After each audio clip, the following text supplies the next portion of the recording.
When we talk about heart and brain coherence, we might be seeing this in this building in general. That's why I think that there was a global civilization, or maybe something similar to what we have going on now, where we are communicating. It's like you have a house here and they have a house over there. For whatever it's worth, we do have our DNA. And I am really big in believing that something was imprinted in us. And just because we're not able to read it properly right now because we don't understand the language doesn't mean that we can't. And that might be what we need to put these pieces together, even if we don't have the physical evidence to prove it in court. But we have a situation where migrations happened, and at one point there were beings here before those migrations happened. So that's just why we see two in particular ghost DNA trails through Ojibwe specifically, because we see the bloodline being transmitted about 15,000 years ago, and people forget that the Ojibwe originated in New York area.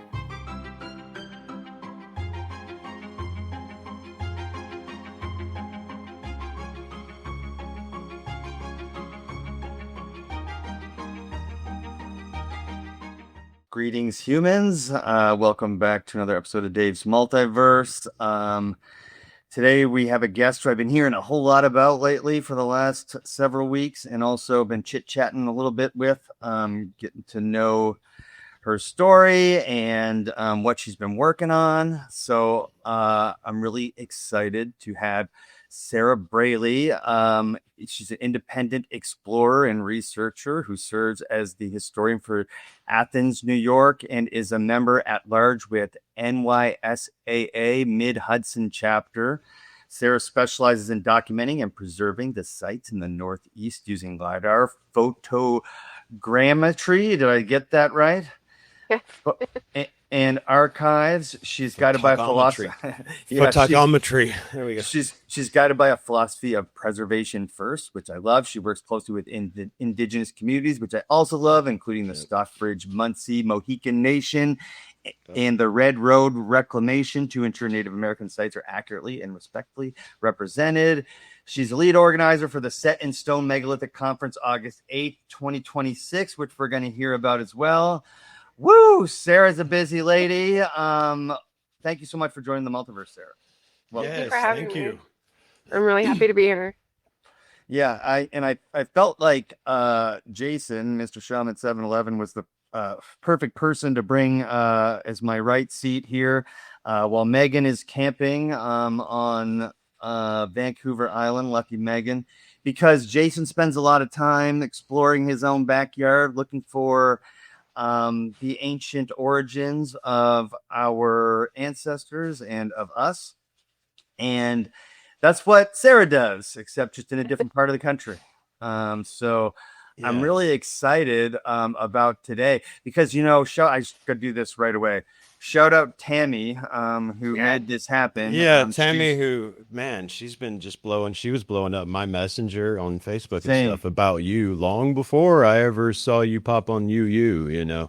So this is definitely a full circle, not, to take anything away from anybody sitting at this table, but Tammy was definitely screaming at all of us, hey, this is, she got in and looked at the Institute and she joined the Discord and she was going, hey, listen, I've got a couple right over here that are exactly what y'all are.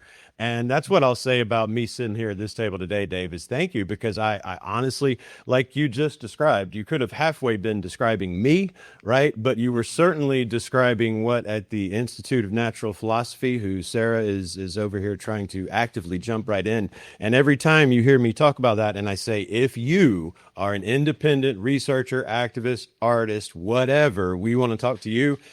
This is a fine example of what I meant. I've been watching Sarah display her knowledge in our Discord, and Catman, who I brought on my show the other night, guys, we've got a Discord, Institute for Natural Philosophy. Catman runs it, and man, he would start just plugging you, and you guys were just going back and forth on all sorts of stuff. I can't wait to hear about today. Underwater drones, Dave, she's got in her head, and prototypes, and I mean, this is going to go all over the place. But yeah, so that's my introduction. For you guys, for Sarah, I think she's precisely what I emulate and what the Institute tries to emulate, and I'm just very happy to be here and learn from you today, Sarah. No, thank you so much. Tammy definitely does get a lot of credit because I am an introvert. So aside from being a historian, I really don't go out in public. Definitely not like this. She really did push me for the last few months and persuaded me to share what I've been doing. So I'm very happy to do so. Yeah, that's what I really respect that because that's one of the things I learned getting to know you is that you know, this isn't your favorite thing is like, you said you're an introvert, but you're so passionate about what it is that you're doing and the things that you're finding and where you're exploring that I'm really grateful that you're sharing it with everyone right now. Could you tell us like how long have you been interested in history specifically? Like, has it always been a thing you were interested in as a kid?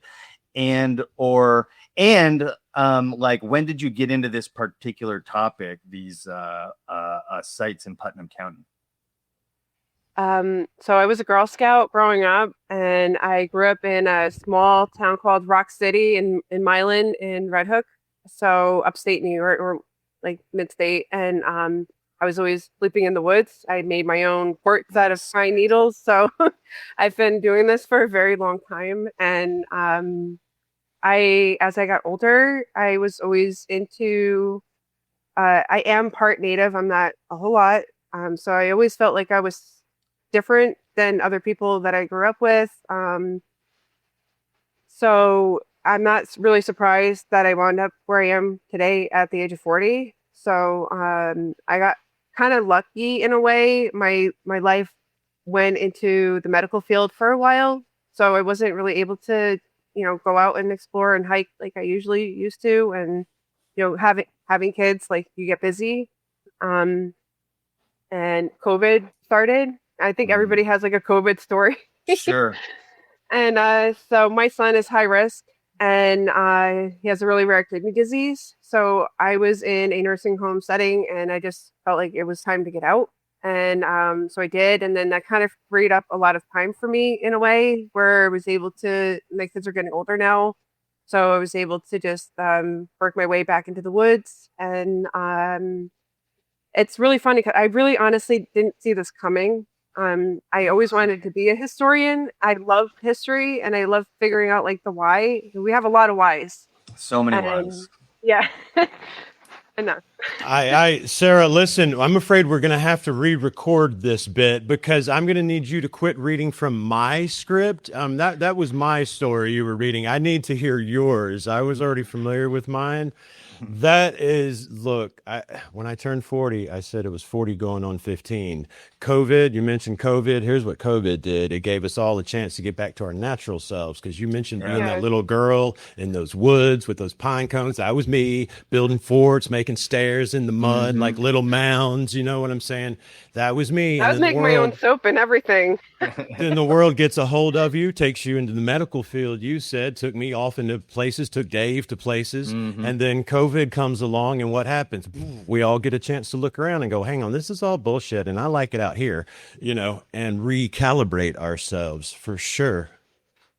Yeah, I never stopped. I obviously have more time to do it now because I wound up working overnight. So, I drop my kids off at school and then I'm free. Like it's like I'm free.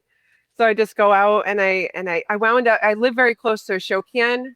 So about 7 years ago, I started just waltzing around in there, and then I wound up. My dad's a carpenter, so I appreciate architecture very much so, and I just kept seeing like all these footprints of these buildings, and I just didn't have an answer for them. So I wound up. Long story short, I wound up going to the director for the museum over in Olive, and I guess I went to her too many times, and she was like, here's all this data that I have, and here's like the key to the, our little archive downstairs. So have at it. So I was really lucky.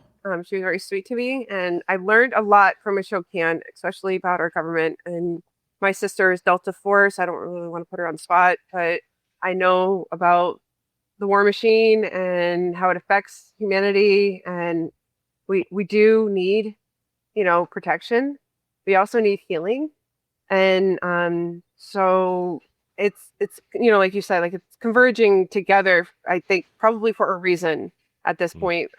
We're ready to take in the data and interpret it properly for our children, especially so that they can make a difference. Because I'm kind of jealous in a way, because we're getting like the shit end of the stick, and they're gonna have like, I would like to say paradise, but I know Jackie and I talked about it, and she's not an idealist, and I would like to say that I'm not either, but I do have a lot of hope for humanity, and we're here anyways, so we might as well try.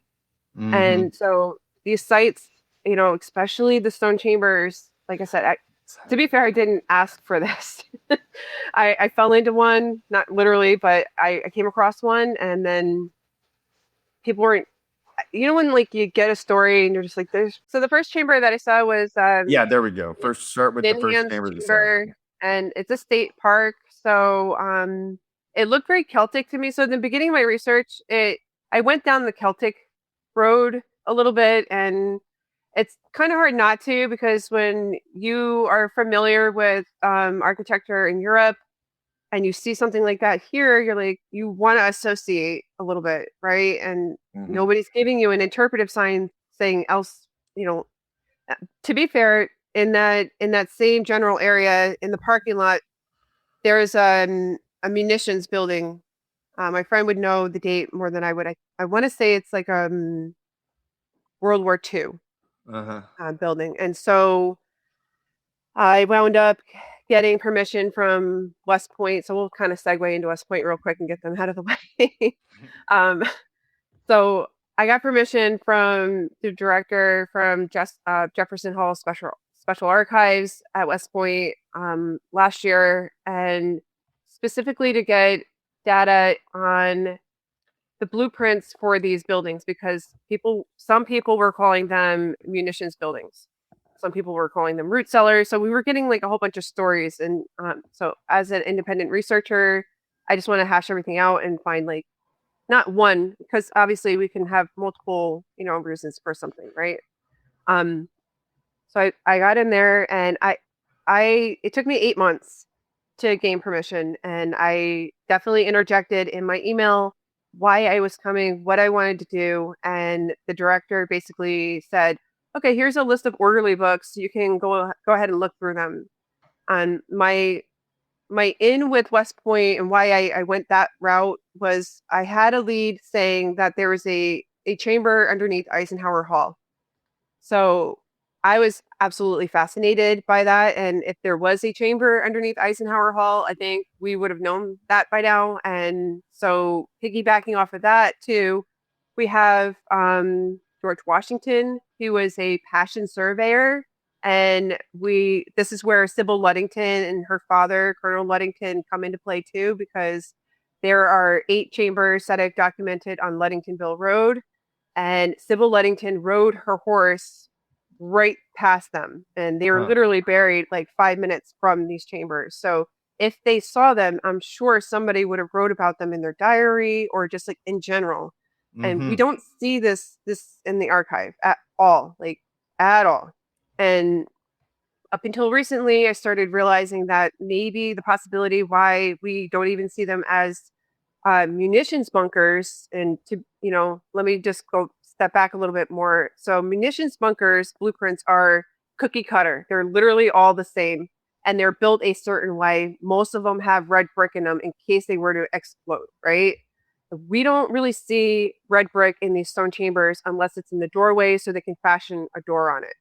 And that's like way later, and they were using brick and mortar, right, to put a door up, or bars or something to keep people out, because a lot of them are private property.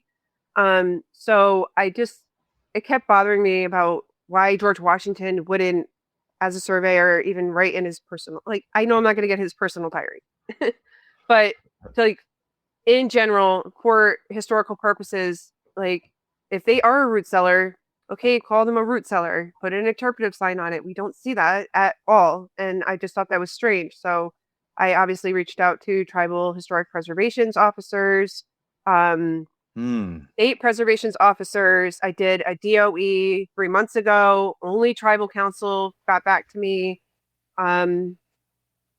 state, there's protocol. You have about 30 days to get back to somebody that writes a DOE. Doesn't matter if they're a professional or not, right? That's the law. And I've yet to hear back from the state. I gave them all the data. I've seen 73 stone chambers that I've documented, thoroughly. I'm not the only one that's doing this. There's a gentleman, I call him JD and Friends, and I don't want to put them on blast because they're like me. They're like very introverted. They don't like a lot of attention probably. So, but they've probably seen more than me, and they have a whole website, and they're very vague about where these chambers are because, like I said, a lot of them are on private property. So it's all about respect. And I've interviewed a lot of people. I've asked before I went in anybody that had them on private property. So my thing was to get into special archives to see if I could pull up out of the data that they were willing to give me anything. Like, oh, I marched by this. Like, they literally did a march with Colonel Ludington right by this alleged site, right? And not a word, not even a munitions bunker, nothing.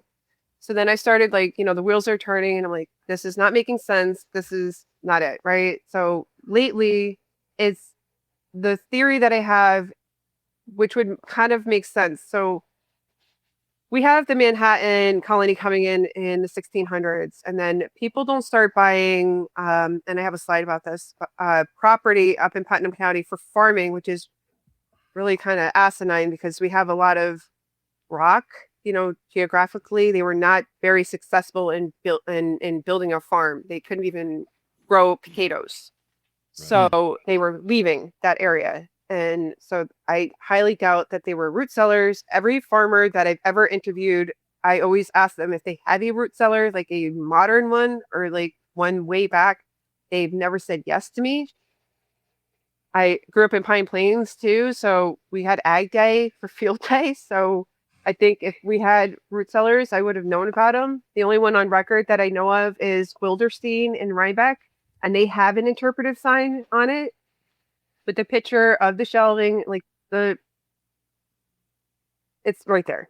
We don't see that with these chambers in Putnam County, in Connecticut, in Massachusetts, all the way, they're all up and down the Northeast. So eventually what happened was I started doing independent research. I didn't pull from West Point because there was really nothing there.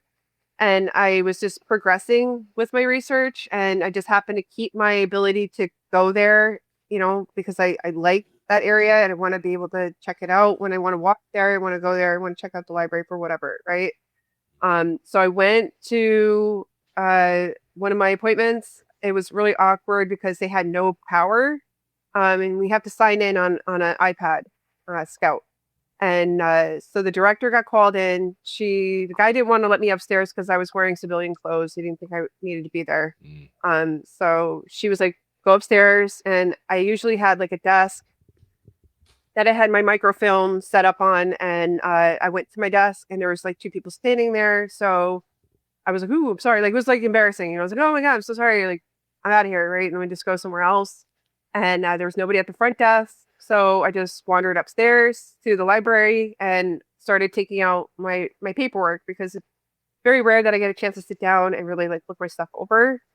And so that's what I was doing. And I'm pressed for time because it's about like an hour and 20 minutes from my house and I have to pick up my kids from school. So 20 minutes matters, when you're falling behind on schedule. So I was just chilling out and I had a feeling that somebody was going to come for me for some reason, and not like in a negative way. I didn't think that at first. And so what wound up happening is the director started walking towards me, but not like in a friendly way. And I just got that vibe that I'm like, oh, like she's probably going to ask me why I'm here. And minor segue. One time I was waiting for the bus. I could have just walked, but I was waiting for the bus and this guy was waiting for a ride. And I was like, oh, hi, like making small talk. And he was like, hey, like, what are you doing here? Like, you're, like I said, civilian clothes like freaks people out for some reason at West Point. Yeah. And so he's like, oh, I'm getting a ride. I'm like, oh, lucky, it's just like joking around. And the guy pulls up to go pick him up and he looks at me, he goes, you want a ride? And I'm like, all right, this is a safe place. As not like he's going to steal me, right? He's going to take me where I tell him to take me. I get in the back seat. They're in the front seat. No. Nah, it's not that bad, shaman. Okay. So they're talking about me in third person, and they were like, "Oh, we always heard about people coming here and to research, but we've never seen one. Like I was like a unicorn or something, right?" And the guy drops the kid off, and then he's driving me over to the library, and he's looking at me through the rear view, and he's like, "So why are you here?" And I was just telling him about like a brief introduction, because this is a long story about what I'm doing. Right. And I told him, I said I asked permission for a like M140s, which are the blueprints for the munitions buildings, and anything standardized that would have been similar to what these structures are, blah blah blah, right?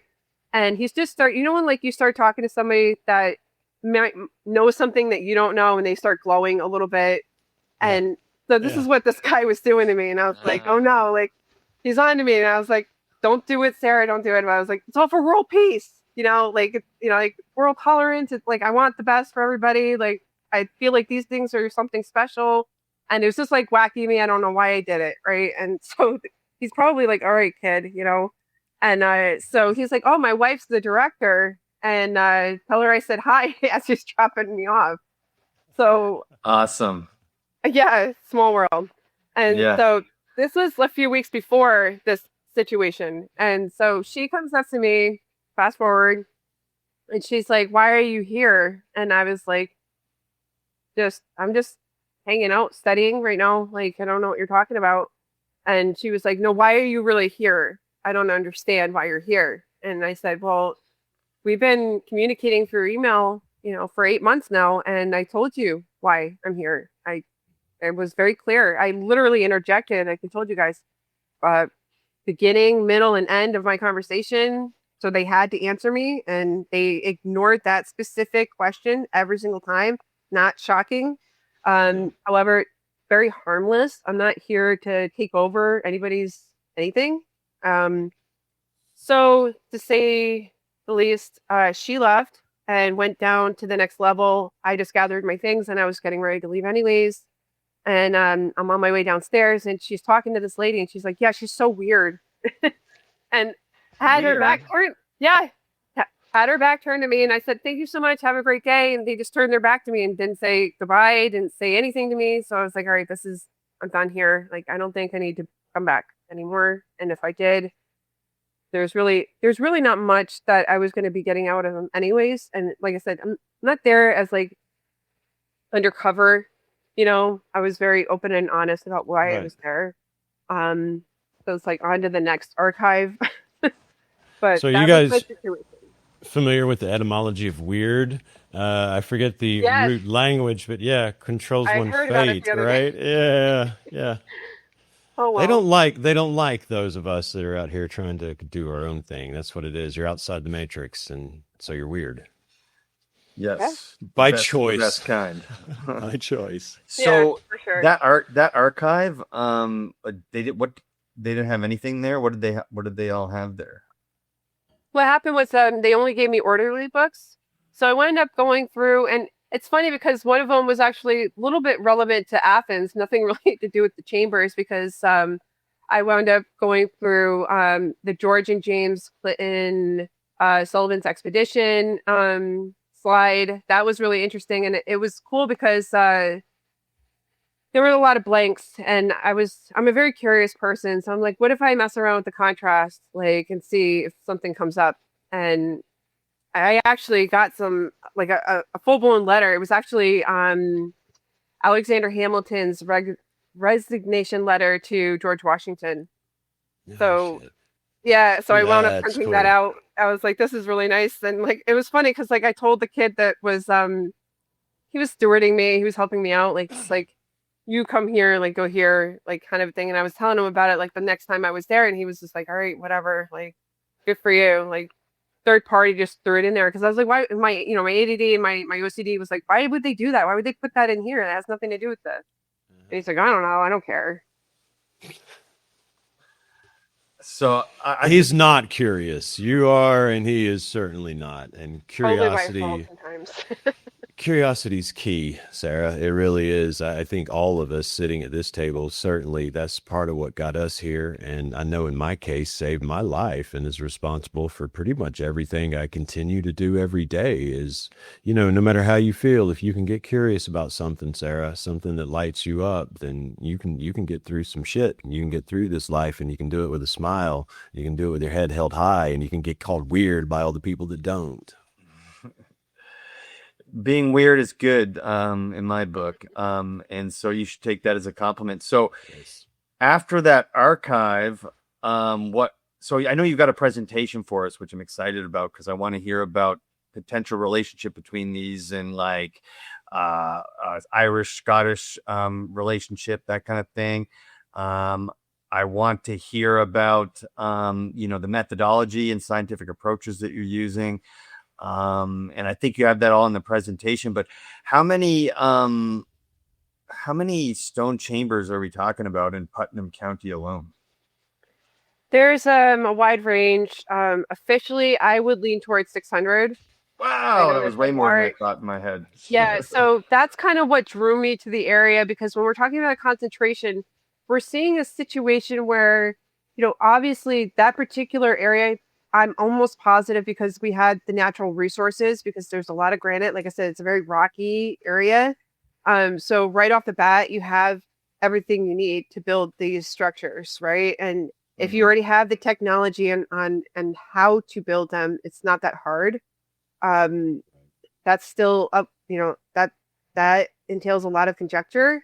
I don't have answers for anything really. I'm still in the learning process myself. Phases, yeah, I would not even, and even if I know probably like I said, I didn't see the way that this study in particular was going to take me down like a spiritual road.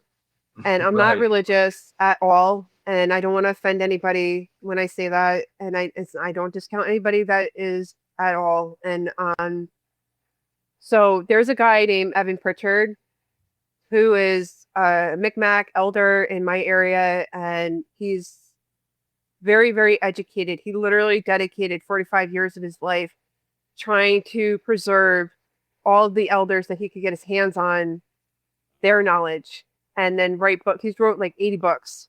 And he's the guy that started Native New Yorker. He started the Algonquin Center for Learning. So I'm very, very lucky to have him as a reference. What's his name? Evan Pritchard. I have him on the slide, so you'll be able to see him on there.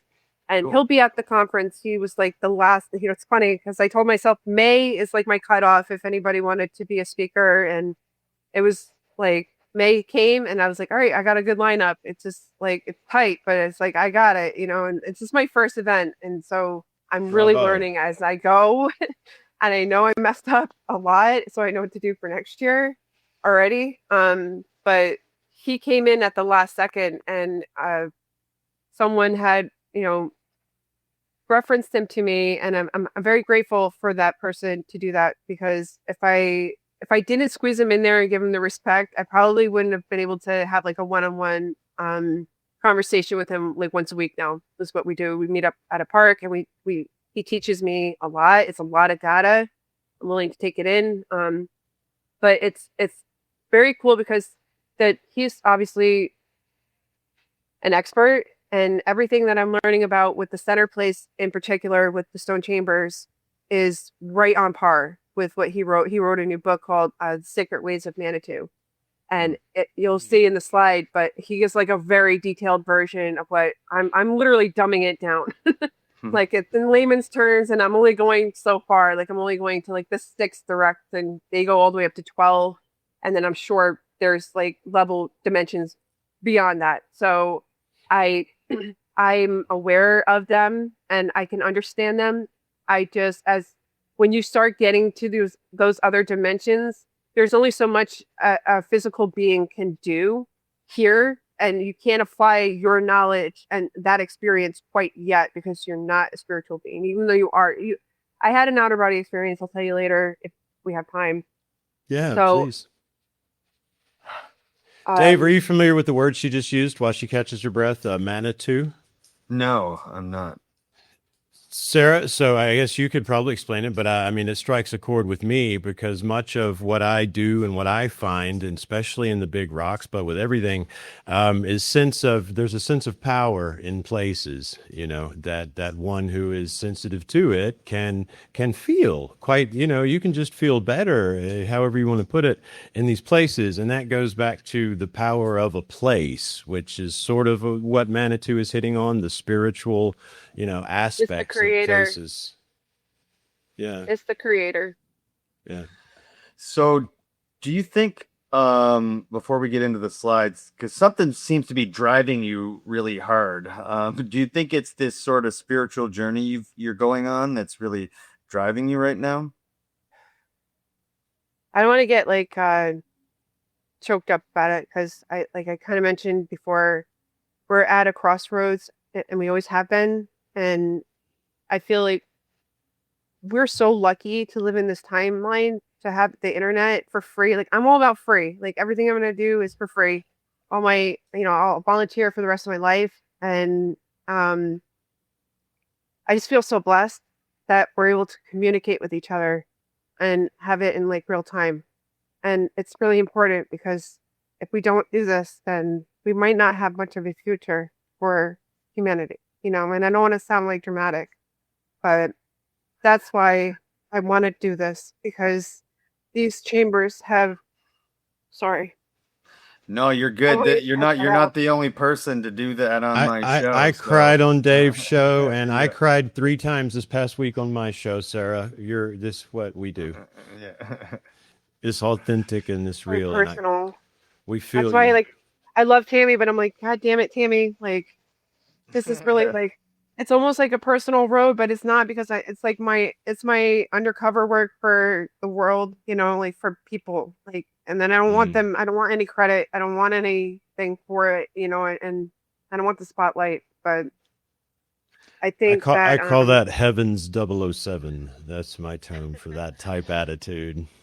Yeah. And we do live in a really special time where we can share this stuff and anyone can become a researcher. And you mentioned the whys earlier. There's so many whys, and we all, we're all north of 40, and we grew up in a time where we were told that this was your reality, and we got it all figured out mostly, and that.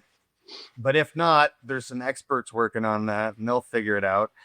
And we're learning now that like we can all contribute and that we didn't have it all figured out. There's so much more to figure out. That's why I really like people like you put your time and energy into it in a genuine and authentic way. So I just want to say thank you for that. And thank you for coming on the show, because we're going to start. Well, I think we should start getting into the slides now. God bless you, Sarah, and thank you for sharing that. And just thank you. Okay, that's all I have to say. Because every time I see somebody like you, and every time one of our viewers sees somebody like you that is somebody like us, it strengthens them, right? It gives them a sense. You know how lonely this is. You know how isolating this can be. And like you said, when other people can see this, can see us. That's why I try to do what you're doing. I strive for it as well, just to be authentic and to show the passion behind it. And like Dave said, I just want to echo, thank you not only for he and for I, but for everyone else out there that gets to see this and is going to get strength and encouragement from it. You're welcome. So now that we got into a little bit about your backstory and how you got into this and whatnot. Let's see what you're uncovering, you and the other people that are working on this, and we can go. I can pull this up. This is my 5th year. August will be my 5th year studying these chambers, and in the very, very beginning, I did not out of like arrogance. I didn't want to reach out to anyone, and I didn't want to hear what anybody else was saying about anything, and I kind of put these healthy blinders on, and I used resources that only the public could use. So in this process, I became a historian. So I wound up getting other, like the West Point and whatnot, and other archives. But I really kind of honed in on like libraries and internet and I did a lot of interviews like with the public in Putnam County. I've done over 200. So Wow. like I was stopping people on the street. It was getting really bad. My kids were like, "Mom, no more." Like it was so bad. I just wanted to say that. Well, Yeah. I come out of my kid's mouth a lot, I promise you. Dad, get in the car. Come on, Yeah. we're late. Yeah, especially when I see a site that because I'm really good at seeing them when I'm driving. I'm like, no more. No more. I really want to, because I've been seeing everything that you've been posting on Facebook, but I've been trying like my hardest, like to not give myself spoilers for today. But at the same time, I did watch a lot of your episode on Universe Unveiled and a decent amount of it at the end, and so I want to see the beginning. So can you can go ahead and screen share now? Actually, no, I think I got it. Here it is. Okay. Boom. And you should be able to toggle that. And I just wanted to mention quickly that you're kind of like a detective too at the same time. You're like following leads. And they're taking you from one place to another. Not only with like, the historical research, but also with the chambers themselves. So I just think that's kind of cool. You're like a detective and a historian. Yeah, the chambers have taken most of my time. My husband's over it. He's a gamer, so it's not like it's really like he's missing out on much. So it's like it works. It works out. It's just like he just doesn't want to hear me talking about it anymore. Like all I do at home, I'm sure. Like he's just like tune me out. I make him fall asleep in the nice way. But well, you can talk to us about it today because this is my first time hearing this. Yep. So what are we looking at here? So this is just, and I love detective work. I did want to be a detective at one point in my life. It just didn't I'm not work out. surprised. Right. So this is just the beginning here. Let's see. Unlocking the bioelectric machinery of the Northeast Resonant Network. This is right up Ricardo's alley. It really is, isn't it? There's no. He was so excited when he was, talking about you, and it's just because I think, and he, in Ricardo's way, but it's definitely there's a lot of correlations here. I know the girls mentioned that to you already, though. It wasn't easy getting some of this data from tribal councils. Obviously, it's very sensitive information. Right. So this is where I have a highlight for. This is a Narragansett medicine man named John Brown, and a funny backstory. I wound up getting a phone number for the office. I was looking for someone else, and since I work overnights, I figured I'd call on my break and then leave a message so that the next day I could talk to someone. Yeah. And he wound up picking the phone up at like 2:00 in the morning. Oh, wow. And yeah, and I thought I had the wrong number at first because he was like, "Hello." And I was like, "Hi, I'm so sorry. It's like 2 a.m." and he was like, "Well, you knew I was going to pick up." Like he was so matter of fact about it, and I love him for that. And so I kind of gave him. I have some other issues, so I was reaching out for advice in a way, and then kind of segueing into the stone chambers. And so he said, call me later that day in the afternoon, and we wound up having a conversation. And he was the first one to legitimately tell me about the biotechnologies. And in his words, he, a lot of times, tribal councils will tell you you have to understand that there's a timeline and that they're relatives and they're bloodlines, but they're not the same culture. It's not the same people, right? And so, according to him, this was a whole other world, and a world that we right now today don't quite understand yet. And he left it at that. A lot of times I'll have people tell me that the little people built them, or like some other story about they don't know who, but they know that they're CSLs, which are ceremonial stone landscapes. So that's why I put this up here. These are the main tribal councils that I'm working with as of right now. Okay. The little people. Yeah, and so they're very, it's, you know, when you talk about like Ireland and Scotland, particularly Ireland. So there's something interesting. So there's fairy houses in or mounds over in Ireland, and people will literally build a road around them because it's bad luck to destroy them. And a lot of the sites we see here, you'll see a road literally winding over like around them.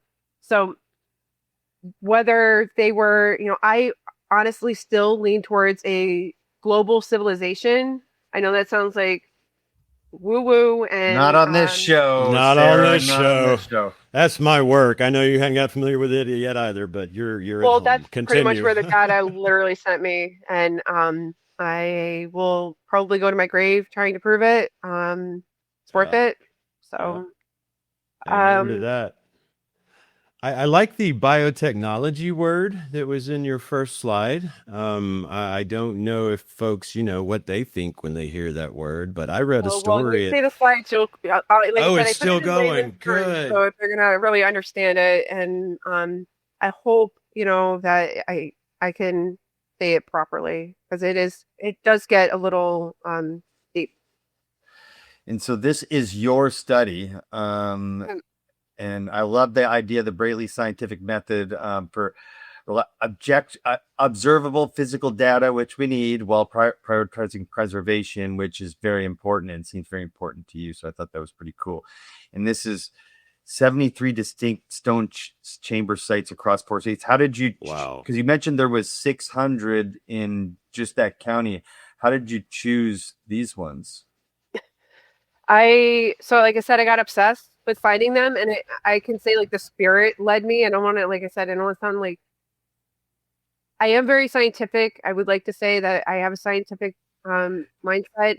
However, I had left my house at like 3 a.m. to go like be near a chamber, sleep next to a chamber, try to like, you know, soak up the energies from that area and not force an answer, but to just be there, be present, right? And so I was able to, I love to explore like naturally. So I was constantly driving, and I'm deaf, but I have pretty good eyes. So I was able to see a lot of them while I was driving. And like I said, if they were on private property, as an introvert, it was like, that was not existent. Like I was just able to like get over it right away and just go right up to that driveway, which is difficult today because everybody's predatorial and they're like, they got that shotgun ready. They're like, what are you doing on my property? Right. And so I only a few times have had that, like, you know, where they're like, get the hell out of here. Like they didn't want to talk to me at all, which, you know, whatever, you know, that's fine. But very rare. Usually people are like, yeah, go ahead, whatever. Like they would have like no opinion whatsoever, because I would always, my opening line would be, that's so fascinating that you have this on your property, on your front lawn. What is your opinion and what do you believe about it? And I would say like 98% of the time they were like, yeah, I don't know, I don't care. And they're like, and I was like, well, do you mind if I take videos and measurements and stuff like that? And they were like, yeah, go ahead, whatever. And so the interest doesn't seem to be there for people. You know, it's like you want what you can't have, I guess, sometimes. And I don't know why, you know, they're so numb to these sites. It's just. No, they're asleep. They're asleep to all of it, but to the truth of our past, you know. And I just want to, for the record, say I think you're right when you say that spirit, you know, led you, and your methodology sounds very familiar to me. And that is precisely what I know happened with me, you know. And not to stray too far from your work, the map I'm looking at, what comes to my mind, you mentioned not accurate, by the way. Well, no. So I'm reminded it's perfect. It's perfect. It reminds me of a map of what you mentioned a moment ago, Ireland, right? And when you look at a map of just a county, any county of Ireland, the prolific amount of these cairns or these megalithic rock piles that we don't have answers for, just as you do, directly across the Atlantic, I can't help but my mind go, bing, wait a minute, global. But continue. That's where you're taking me, though, for sure. Well, you know what? You know, we right now we have like we have a Beringia theory, and it is still a theory, people. Right. And that's been like at the forefront of everybody's textbook for a while now, and it's just irritating to me because we have all these other avenues. Like it's been basically debunked, Sarah. But people are, especially in my area, they're still peddling it. So I'm not trying to fight something that, like, I'm not about like that, like I said, you're allowed to have your own opinion. That's fine. Right. But so the newest science says that the corridor was never wide enough for game or food to grow. Right. And that's why they have their ships coming all of a sudden. Right. So they would have had to have moved all these people literally at the speed of rail train or starved to death if they used that land bridge. I'm just curious about their Meals on Wheels situation, because if they did take boats, right. If they weren't eating each other, and I want to get so gross and gory here, but what were you eating? And yeah, it doesn't work. I get it. So I steward the West Athens Hill site, which is 13,000 years old. And when we talk about the younger Dryas, and I love Graham Hancock and Randall Carlson, I love their work. But we have some, I can't really go public with it right now. We have some forensic data that we're testing, not me, but New York State Museum. And so we're going to be getting some data coming in pretty soon. I've been on edge since January to get this data. And we see it. So the West Athens Hill site is the largest quarry, workshop, and occupation site in the Northeast. And so it's fascinating to me because, we have a situation where they were thriving for 3,000 years while the younger Dryas is boop, right in the middle happened. So whether, the younger Dryas actually happened, I'm sure it did. Something's wrong with this timeline, because they wouldn't be thriving. We wouldn't be seeing this in the records, you know what I mean, for stratigraphy wise. And I can't even go down that rabbit hole right now with you guys because of the Laurentide ice sheet, everything is out of context. So the fact that, I love archaeology, but there is a serious issue here when we're talking about, in situ, because is it really? Because, it was either washed away or just absolutely crushed and moved all the way down to, the mid, down towards Florida. We're having a situation here where everything's out of context. So that's why I started I'm not an engineer, but I'm pretty sure that it doesn't take a rocket scientist to create an underwater drone that is capable of going through the silt and the issues that we have with salt water on the continental shelf. So that's why I started doing that this year. And I had a bit of a breakthrough this morning. So I wound up putting up a slide. It is a theory. It's not fact right now. So I'll show you guys that later. Great. But this is, that's why I love you guys so much right now, because it's hard to talk to people because I was in a bubble for so long, and my fault too. Hey, the bubbles are important. The bubbles are where the incubation takes place. You go within before without. It really is.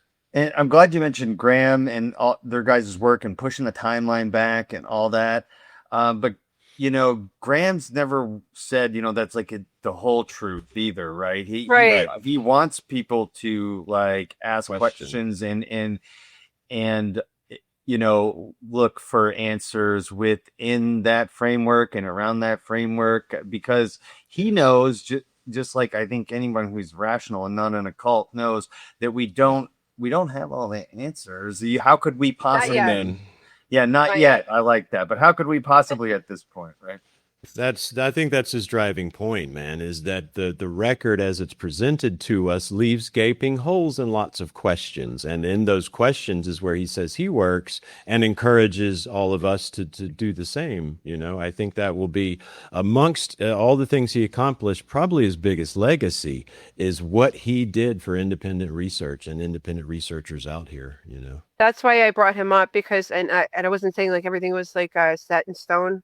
But so, but when we talk about we don't have the answers, we actually, for whatever it's worth, we do have our DNA. And I am really big in believing that something was imprinted in us. And just because we're not able to read it properly right now because we don't understand the language doesn't mean that we can't. And that might be what we need to put these pieces together, even if we don't have the physical evidence to prove it in court. You know what I mean? Yeah. I'm with I love this concept of the timeline of structural adaptive reuse. Yeah. There should be a timeline of structural adaptive reuse for almost all ancient sites that we can't explain properly, you know. And so I'm interested to hear about these different eras you've assigned to the timeline. This is great. Yeah, people are obviously opportunistic. Otherwise, we wouldn't be here today. So, obviously, the origin era here is where we're talking, and I'll get into detail in the next few slides about what I mean by biotech. And then we have a situation, and when we talk about migrations, and I'm not trying to diss anyone whatsoever, but we have a situation where migrations happened, and at one point there were beings here before those migrations happened. So that's just why we see two in particular ghost DNA trails through Ojibwe specifically. And so when I recently, the last year, started working on haplogroup X and the Levant area and how it affects us here, because we see the bloodline being transmitted about 15,000 years ago, and people forget that the Ojibwe originated in New York area, and then they've been constantly moving back and forth between the Midwest and here. And so when we talk about Kennewick Man, people always want to debunk that and say, oh, well, there's Kennewick Man, and he is all the way in towards California. And the theory would be if the bloodline started 15,000 years ago, and Kennewick Man is 9,000, there's a 4,000 year difference. So that shows a migration. To me, it does. Shows a migration from east to west. And it's obvious. And I will soon, I'm not the only one that's trying to prove this theory. And so with this work, this is why I love it so much, because it's really hard to discount blood or stone, because stone is obviously outlasting a lot of the organic material that we have. And blood is literally like the bee's knees. Everybody's got a DNA test today, so it's easy for them to figure it out. And whether they provide that information to the public or not, I'm sure they're not going to give it up right away. I can't get into like all the conspiracy theories and stuff like that, but no, I'm very much with you. I really am. Even my work with the natives around here, and you read the first-hand accounts, the DeSoto Chronicles, and they saw individuals that were well proportioned and handsome and 7.5 to 8.5 feet tall. Okay, I know right then, and hopefully I've got a burial mound that's got one of those bones in it. I know right then that what I see is a DNA that is somehow different from ours, right, and that is coming down through some lineage, and that's why these shamanic type leaders, that were running around when DeSoto came through were just different, much larger. And if I go back, like you said, 15,000 years, and I have these ghosts, where do they come from? And they trickle down, then I think you definitely see miscegenated DNA, to use, a Southern term. Well, it's fascinating that we can label everybody else, but then all of a sudden they're open about this. The ghost DNA, are you freaking serious right now? Like, for people like us, you're like, all right, you got my attention, let's figure this out. Right. And it's not for clout, and that, but you would like this story. So I mainly deal with natives in Wisconsin and my area in the Northeast. But through my research, I was able to reach a guy, his name's Dakota Goodhouse, and he's from the Lakota tribe. And so there was a story about his family, and they make blankets. And so every year they commemorate, everybody gets together and they do, something that happened, collectively, and they put it on the blanket. And their blanket goes back 1,100 years. So it was right around the time that the Vikings came through. And I can get into that, in another, if we want to do this again. Yeah. Reality. We're all with you there too. Yeah. So I called him. I didn't think he was going to pick up, and we wound up having a conversation, and I felt bad because he was working on his dissertation for his doctorate, like, of course, of like all times of somebody to like bring up something like this. And I just basically asked him, like, do you guys have fruit cellars out where you are? And if you do, why did you have them? And what were they used for? Were they burial? Were they this? Were they that? Right? I'm sure they're multifunctional. And we see that a lot in the data that I've seen so far, is that they probably were sweat lodges, and they probably were burial mounds. And I can't really say, the last, we're getting into Nagpra, and I have a lot of respect for natives, so I will not ever go that route. I did find an artifact that I can't go public with right now, which is like, it sucks because it's like you find something, it's like, oh, shut up, now you can't talk about it. It's like, but you could have just like, it could have just shut everything down, you know what I mean? And it opened up a whole new floodgate for me in a way, because I was already going down this road, right? So to see it, I won't go there right now. So long story short, we get off the phone, and obviously he was thinking about it because he called me the next day. And he said, I heard what you said, and it was bothering me, not in a bad way, but he said, I had to go and visit my elders. So he drove all the way up to the reservation and spoke to tribal elders about what I had asked them. And he said, it's a very interesting story, and you guys are going to love this. Okay. So according to them, they had, so we have kachinas, or stars, right? So when we're interpreting like what somebody is traveling on, and if it's organic, like a star, or if it is an actual like ship of sorts, this is where the story gets weird. So according to the Lakota elders, there was a time when this star came from the sky, this white light, and they landed next to a stone chamber that they had. And when they landed, it was two brothers, and they were non-confrontational. They said to them, we just came here to get a gift for the king. And so one of the brothers stayed on the outside of the chamber, and the other brother went inside the chamber, and immediately a web went over the front door and blocked the brother on the inside from coming out. And the one that was on the outside was trying to, break it open so that they could get out of there. And eventually the brother on the outside was able to break the web. They got on the light, whatever it was, and then they went, and they never came back again. So it's like you got a bit of the story there, but a whole lot missing, so there's a lot of details that we could have been, filled in on, but we're not. But out of all the interviews that I've done, that was probably one of the most fascinating stories I had heard yet from the Indigenous aspect. Yeah, it echoes so much, doesn't it, with the two brothers stories? I mean, Inky and Allele, right? I was just about to say that's exactly where my mind went when I thought about that, and I didn't have a timestamp, so I couldn't necessarily say it was actually them. You know what I mean? But when we talk about a king, when we're talking about language, no natives used that language. They didn't have kings; they had chieftain. And so they were not from here. Automatically my brain was like, yeah, they're from Europe, or they're from somewhere else. They didn't come from here.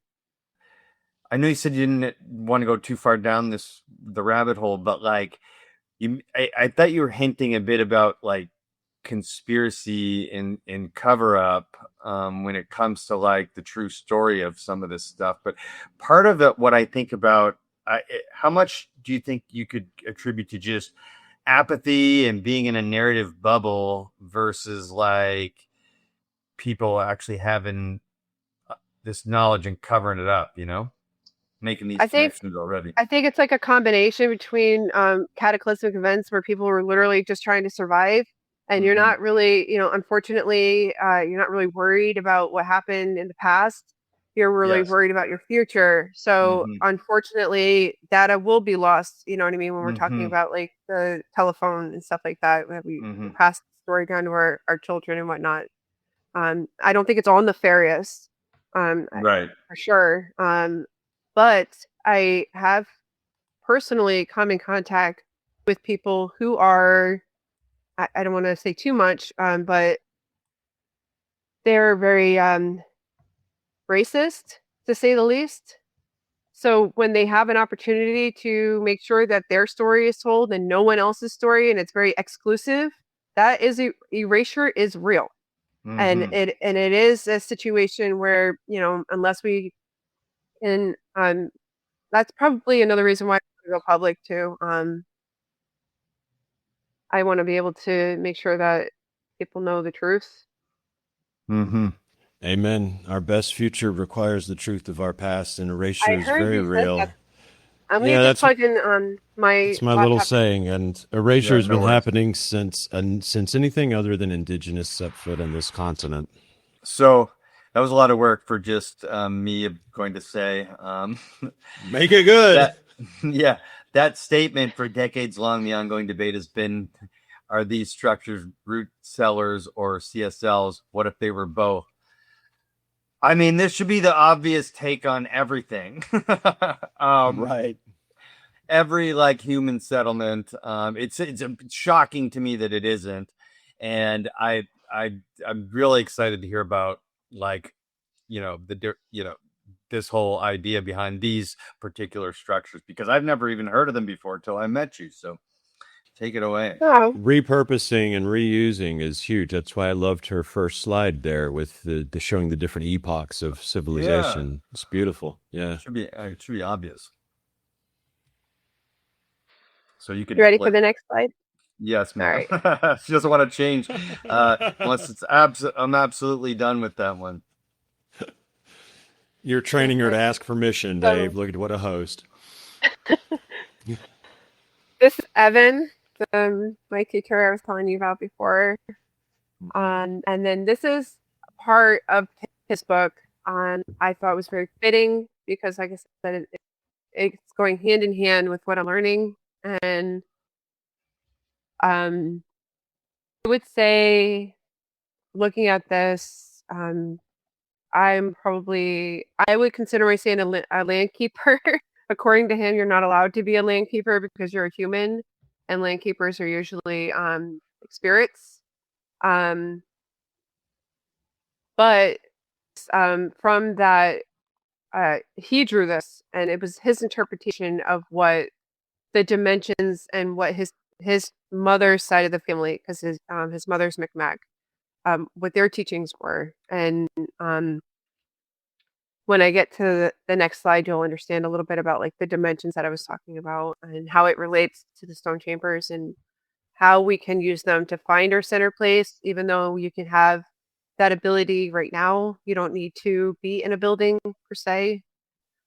This is very detailed. I don't claim to know it all right now. I am learning as I go. Like I said, I think I'm at the understanding of about when we get to the stellar realm, where you're at the top of the mountain, because once you start getting into the 8th, 9th, 10th, 11th, 12th, you're really at that point, you're talking about the creator.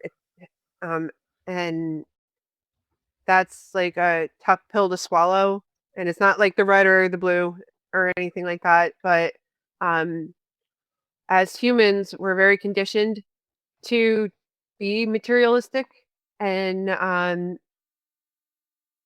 I said to the girls at Universal Unveiled before in the interview that for the medicine men and the people in between, like the mediators that are supposed to disseminate this information, because the experience that you're supposed to be having, in my personal opinion, with the stone chambers is an individual. And you're supposed to be taking this knowledge and trying to share it with others so that they can find their way. You're not like, you're basically leading the horse to water, right? And they have to have that experience. Otherwise, they're not going to understand it. And so I feel that if, when you were talking about like conspiracy theories and things like that, I would classify it more as selfishness, because you knew all along what the information was and what you were supposed to do with it, but you chose to keep it for yourself, and you didn't want anybody else to have that light or that knowledge. And that might be part of the problem too. You know what I mean? That is, yeah. Those, light and knowledge are the same thing. And my material takes over a little bit when I see this, because according to string theory and M theory, there are 11 dimensions, and so it makes sense that the 12th one would be creator. Would be like the end. And I know that I don't know if that's has anything to do with this slide, but that's where my brain went with it. Well, and you're certainly correct that we're conditioned to be materialistic. Certainly in this last epoch, I think it's sort of been the purpose for us to experience what happens when we completely neglect the spiritual half of our nature. and think, like you say, it's intentional. It's to suppress so that those who are aware can keep it for themselves, in my humble opinion. Yeah. Like I said too, and like the flip end of the coin would be like the non-nefarious aspect, which is like to protect people, because once you see, and I'm sure you know, shaman, like once you get past that veil and you understand like you're more than just your body, you are a spiritual being, you're living a duality of, per se, that scares a lot of people, and they're no longer down to earth. They're no longer able to like, people are sensitive and they can't handle the truth. You know what I mean? Unfortunately, everybody's different. Everybody's body chemistry is different, so it's going to affect people, differently. Yeah. So that's part of what's going to make these times so interesting. Go ahead, Dave. I was just saying that, yeah, and everyone is at a different level of their sort of spiritual journey. And also, I like everything in human nature, human behavior, human ability. There's a spectrum, right? So like those people that don't care, don't connect to this, or like even have one on their front lawn and it doesn't even do anything for them. They might be like, have other aspects of being a human that they're good at, or that they're like exist on a higher level spectrum there. But I just don't think that it's this information and the connections to the spiritual realm when it comes to this stuff is perceptible by some people. And I don't think it necessarily makes them a bad person. It just makes them like, just a human who's a little bit different, than the people who do see it. There can be no blame when the entire system is kind of set up to keep people from thinking this is normal, or from knowing this as reality. You can't blame those that are out there being a great banker because they grew up in a world that told them to go be a damn fine banker. Yeah, that's true too. Stable. Yeah, everything from food to pharmaceuticals to media programming has put us, in this place. To dumb us down, man, and to keep us trapped in this little bubble that so many are in, and we can do nothing but love them and recognize that they once they have an opportunity to realize they're in it, they have an opportunity to remove it, remove themselves, realizing they didn't put themselves there. And that's our best hope and prayer for everyone caught still in it, Can I ask, Sarah, does this whole diagram come from Micmac teachings? It's Algonquin. So when we're talking about like, there's so many different tribes and dialects and things like that. So Algonquin, this would be where that stemmed from. And I just wanted to say too, like in their creation story, they have a not a theory, but they believe that the creator dreamt all of this into being. And so when we talk about even like AI, and so we are mirrors, we are shards of the creator. And so when the creator, wanted to this is, obviously an interpretation. It's not, like, I'm not saying this is fact. If the creator had separated itself from the whole, and it wanted to experience all these different aspects, vicariously through humans and all different levels and all different, like, like we said, like learning levels and abilities and things like that. When we see AI, when I see AI today, I can't help but think that it's possibly a debugging of sorts, where it's trying to fix itself from the inside out. And when we see AI, particularly today, we see it always asking you, like, how can I help you? Like, how? And I want to say that it's doing it for the greater the good. I don't know what coders are up to. I've never spoke to a coder. I never interviewed one. I don't know what company they work for. I've had some terrible experiences with certain AIs. I'm not going to say which ones. I want to say that we're seeing something, like I said, something of a debugging, because maybe the creator had been trying to reach out to us through other biotechnologies, and we either just disregarded that message, and particularly, like, I'm obviously talking about stone chambers. So it found another avenue. to get into our minds and our consciousness. It's conscious, because it is its own. I know it gets like weird, but Yeah, well, it doesn't. It does. I mean, it is its own thing now, and whatever that means. So, yeah. Wow, I could.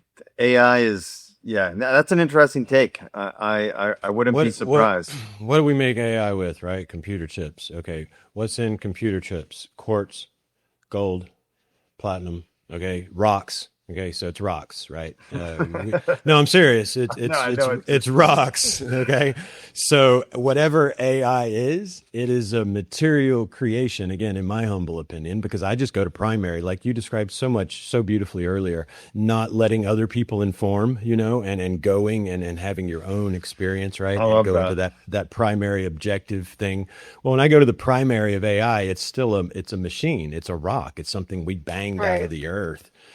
So I lean a little positive that AI is sentient, because we do see that there were Masonic originators that helped create the internet in general. So we're talking about I mean, that knew. I'm an Eastern Star, so I know a little bit about Masons. There's people trying to get things. Yeah, I know some friends too, and there's some people trying to get things into this world through this man-made creation.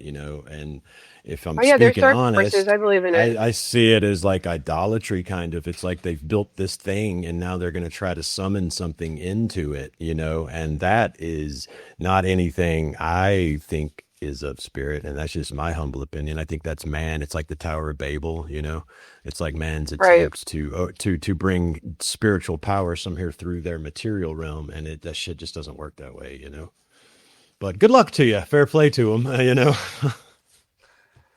It's all of the earth, anyway. There you go. What if history isn't linear? What if civilizations rise and fall again and again? Discover the shocking truth in Deja Vu, Has Everything Already Been? By my friend Alexander Cheshkovich. Grab your copy now on Amazon. The link is in the description below. And subscribe to Dave's Multiverse on YouTube, Spotify, and Rumble today so you don't miss a thing. The archival void. I think you should redo this slide. So let's start here. The archival void. Let's hear about this slide quick in the context of. So this is about Henry Ludington and George Washington's that there's absolutely no diaries that were written about the stone chambers. So my theory would be that they were at that point in their timeline still looking like mounds, dirt mounds. We don't see anything even in West Point. I wasn't able to pull up anything from orderly books about people marching by these and saying that they saw a mount, like a stone chamber or anything like that. So my new theory is that they possibly were just mounds, dirt mounds. Okay. And George Washington was a passionate surveyor, so he would have seen it. Yeah, I mean, I'm sure he had a whole team of surveyors, right? I mean, so that kind of leans into the potential suppression narrative there. Yeah, 100%. Land grabs become illegal if you find advanced. True. And if it's not written down, it never happened. So, right. I put this slide up a few ago. There was not a tiff, but there was a friend of doing an interview with a Putnam local, and the guy was adamant that his family built the stone chambers, and they just used one ox and 4 men.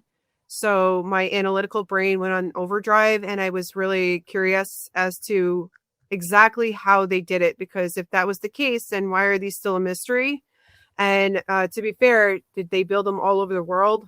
Because I highly doubt that. I one-offs and I took arguments with people online about this, because you can talk to a wall all day long, and when people aren't ready for the information, they're just not going to be ready. And it's just a waste of time, really. Like, get out of my way. I have better things to do. It's a distraction. As nice as possible. Like a few people, they're like, my aunt and my mom saved newspaper clippings of this family that was like predominant in Putnam County, and they're the ones that built all the ones in Putnam County. And I'm like, okay, so show me the data. And then all of a sudden that guy's like not to be found, and I can't, like, I'm not going to ever see these newspaper clippings. And like I said, I've been through the archives and I've never ever seen anybody claim that they built them. So that's why I put this up, because it's relevant. And like I told you guys before, we're talking about geographically, it was not a cultivative area for farmers. So we're not seeing them particularly used as root cellars. And they were not going to send, they only had 100. We're going to send them from their colony in Manhattan all the way up to Putnam. So this wasn't going to happen.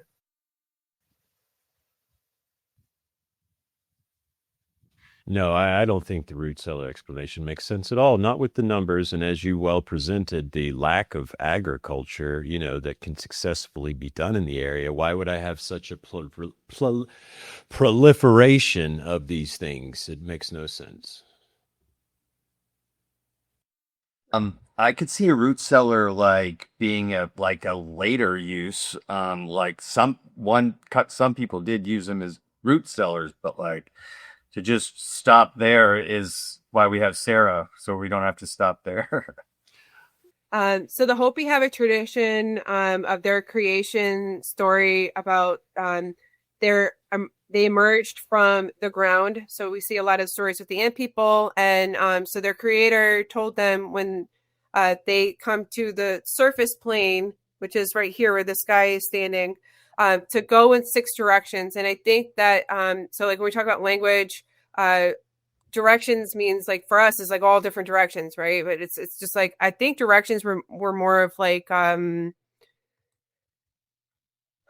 I guess like the best analogy I can give is like how you give your kids direction. You're not like telling them exactly where to go, like physically.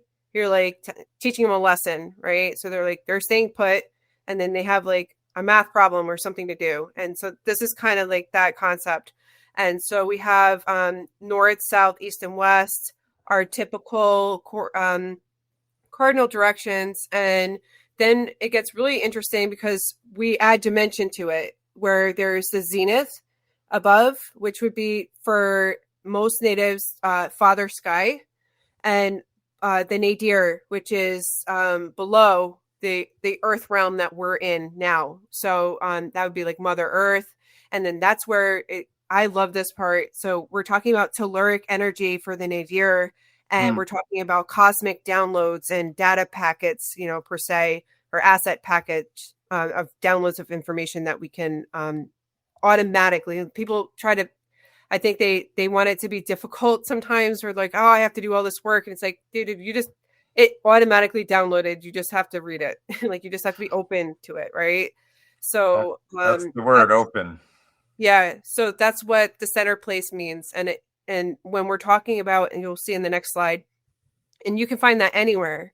So, but for the chambers in particular, we're seeing that it's an amplification of these energies converging into one spot. So you're almost like the fifth element.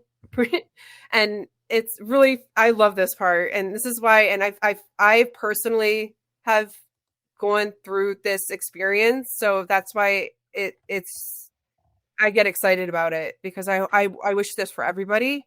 And I was already open-minded, and I was already two-eyed per se. Like, you talk about like having a native, mind and an American mind, and I would like to say I have like whole eyes, right? So I'm like a spider.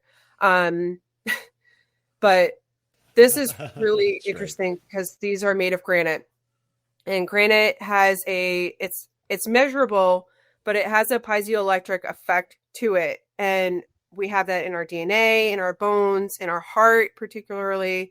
And out of all 73 sites that I've seen, there's one in Ganjiwamp that has a small, it's called a niche or a room. And in New York, we don't really see these in the blueprint.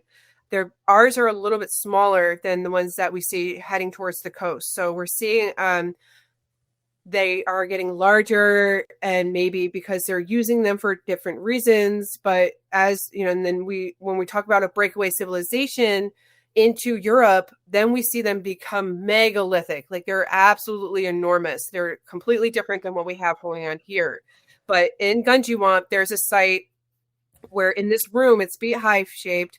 And I just noticed the other day, and we'll see it on the slide, on the lintel stone for the room, there's an isosceles triangle on there. And this is kind of like Dr. That's okay. So there's a bluestone that's capped in this beehive room. And when we talk about heart and brain coherence, we might be seeing this in this building in general. So it's fascinating to me because when I first got there, I always thought like maybe it was like a healing room, like a radiation room or something, because I knew that it was aligned to the summer solstice. And there's a window in the back of this chamber, and it doesn't go through the front door. It goes straight to this room. And so when we're talking about energizing an area and somebody goes inside of it and activates it, then that's pretty much what this building is representing. I just, you're speaking shaman's language over there. The girls must have loved this too, by the way. Oh, yeah. But I just great. can't help but think about all the different. So the stone itself, the place on the earth that it's built, right, and the alignment. So the place itself on the earth plus the celestial alignment, and then add in homeboy there, or me, or you, or Jason, and that is the entire like machine right there, right? Yeah. Which to me is next like slide, it gets better. Good. I'll flip to the next one. So I was talking about these data asset packages that we're receiving, particularly from cosmic downloads. And so when we're aligning sites to certain constellations or stars, it might very well be that we have a situation where those have a particular knowledge all on their own, right? So as we are rotating, and each one gets it like their chance to shine on the chamber itself. Yeah. When you're in there, you get a whole new viewpoint, right? Because you're getting a new data, download.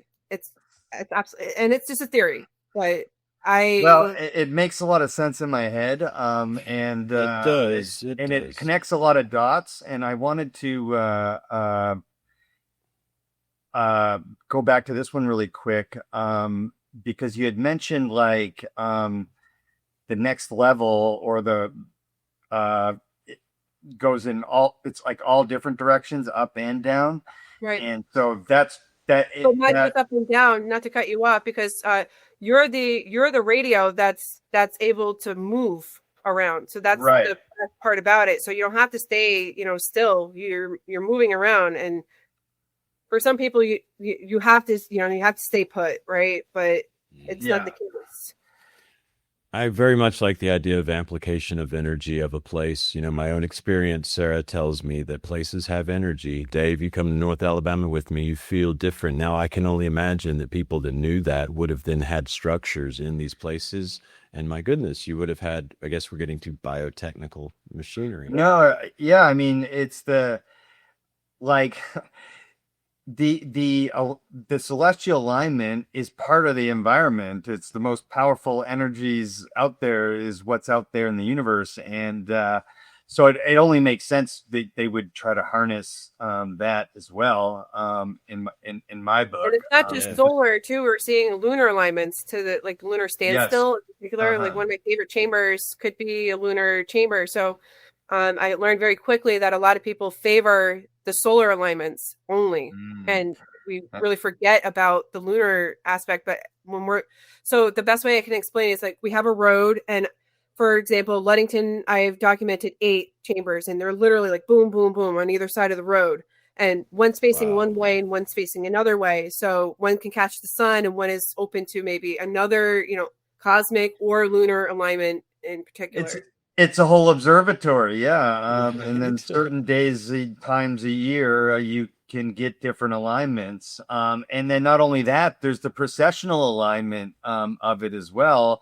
And if these things are 10,000 years old, precessional cycles like 27,000, it's like 26,300 something, I don't know, years. But either way, you can have that too. It's like the Sphinx, getting different, entering into the age of Aquarius, and then entering into getting the different alignments, right, with the behind the setting sun. Just because these buildings are 10,000 years old doesn't mean that the technology wasn't older. Right. So maybe when there was a wipeout, there were some groups of people, not the elites, but groups of people that remembered how the blueprint was, and that's why they built them over again. And when we talk about the boreal forest in my area in New York, there was a gap between when the Laurentide ice sheet melted and the forest came back to life. So the only building material that they would have had was stone at that time. And then when we see towards the 1700s, and I mean, I'm jumping way ahead, but then we could see why they would use wood and earth instead. Plus a kid's going to not do what their grandpa did. So this statement's just totally badass too, so I got to read it. But crystalline structures in the granite and bluestone refract these fields. A perfectly vertical alignment creates an uninhibited beam of archetypal elemental information directed at the operator. You, me, whoever's in there spiritually awakened and understands. Yeah. And I gotta say it makes me think of like simulation. Well, you could be asleep and it could wake you up. I mean, I could very quickly tell you what happened. So I was looking for, I'm not going to say what chamber because it's a pretty famous chamber and I don't want anybody to exploit it, but I was looking for this chamber for 3 years, and it's out in the middle of the woods, at a 800 foot elevation. And I wound up finding this well. It literally looked like Mario's well. Wow. Like an idiot, I put my head in it, and I kind of spooked myself because I saw some bubbles coming up, and then I started running in the other direction, and I started running towards the chamber. But at that time, there was this dome over that area, a pretty wide dome, and it was almost cloudy, and my phone was at 86%. And that day, I am legally deaf, and my hearing aid was not compatible with my phone. So that means I needed to get a new hearing aid. And so I ran through this dome, and my phone went from 86 to 4%. And I very quickly got up to the chamber, got a nice video, went inside of it, not really asking or, expecting much. It was just a regular survey. I went back to my car, got home, and my husband was talking to me. My kids were talking to me, and I was like, wow, I can really hear you guys. That's weird. And that was 4 years ago, and I haven't used a hearing aid since. And I'm not saying it's perfectly healed or anything like that, but I have not used the hearing aid, and I used to panic when I didn't have it because, I would be reading people's lips. That's and beautiful. It was just a very, life altering experience for me. And I had already had an out of body experience. So I was already familiar with there's other, aspects to this planet. Right. There are. And anybody that thinks this is woo, looking at what Dave points out here, your beautiful slide, they should keep in mind that their quartz watch battery is powered by quartz, that our AI is powered by what? Quartz in our chips. It is how the currents travel, and it exists naturally. And these people just had it in stone, man. Right. And beautiful. It's the weight of the stones, because I'm lowballing it, but a small 1 linchel stone is about 4 tons. So the weight of the granite on another, piece of granite is what's squeezing that out. And it's measurable, but it's not a whole lot. But when you put yourself into that equation, that's where the amplification comes into play. And then we get into acoustics and stuff like that, it just gets better and better. I love it.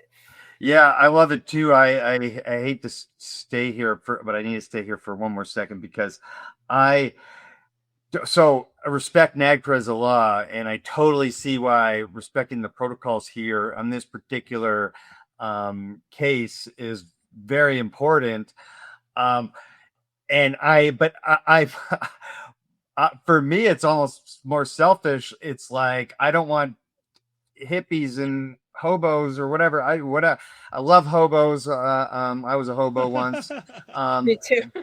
But I just jackasses who are trying to go out there and have an experience or be an archaeologist or whatever and make a YouTube video or whatever, screwing up with the data that you can get from these sites as well. Like, if done properly through the right channels, respecting the right laws and whatnot that you're doing. So I think it's so cool that you're doing that for both reasons, for cultural preservation and respect, and also because Dave wants to know and he doesn't want people messing this stuff up. So this is a theory that I have. When we talk about telluric energy, I noticed, like I said, I wish that I could talk more, but we're seeing situations where maybe they were built above a cave opening or a man-made cave where there's levels. And so they could get down to, I don't know what like the exact level would have to be, like foot-wise, to reach a telluric energy to achieve whatever they're trying to achieve here. But I did notice that a lot of them feel hollow.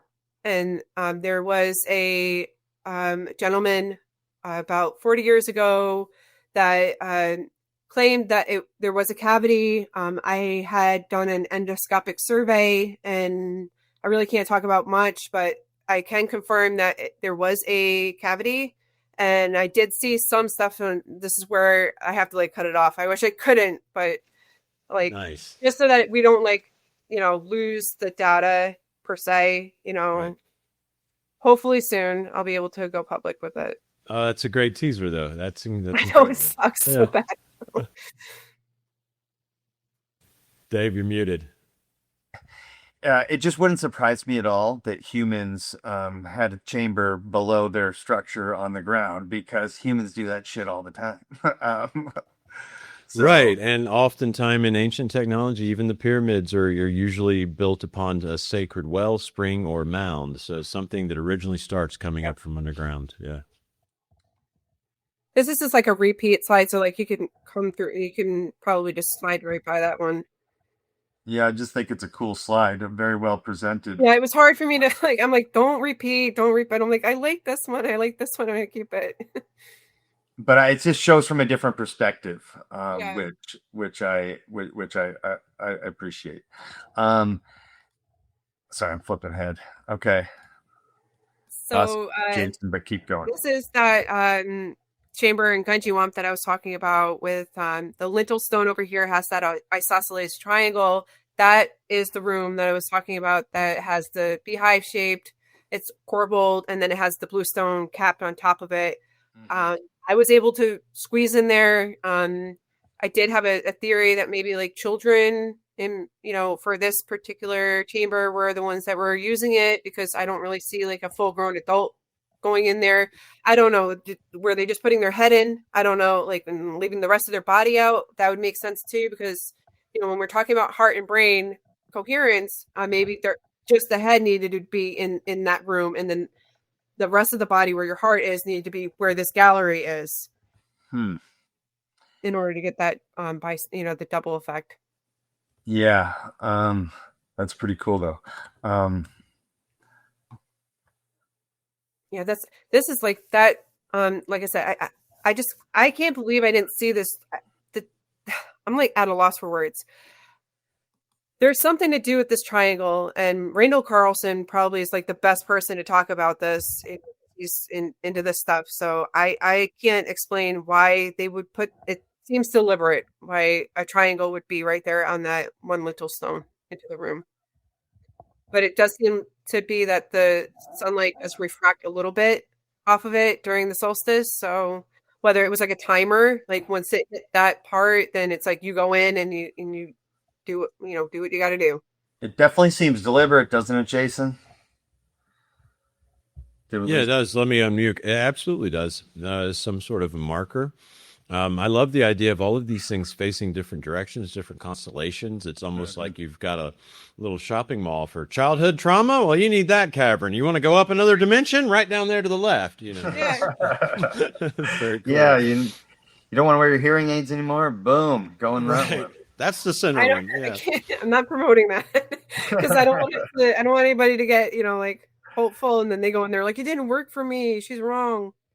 No, I do think there's it has to do with intention and time and place and the person and their spiritual openness and all that stuff as well. So Sarah's a woman on a mission, and that's pretty clear. And that's the type of people, you know, that are going to have these experiences because they can be trusted to take that experience and move forward with it. You know, like a shaman would say, take the medicine out of that pain and spread it around, you know.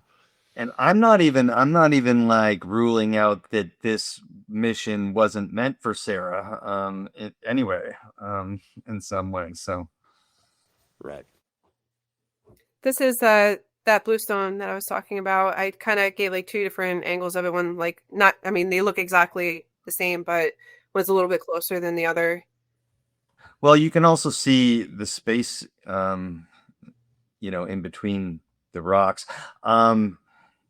Yeah, it almost looks like an egg cracked, doesn't it? It is dry exactly. So there is no chinking and or mortar in this particular structure. You found a dragon egg. That's visually what it looks like. Yeah. Yeah. That's wild. And this is just like a fun infographic about why anybody would want heart and brain coherence.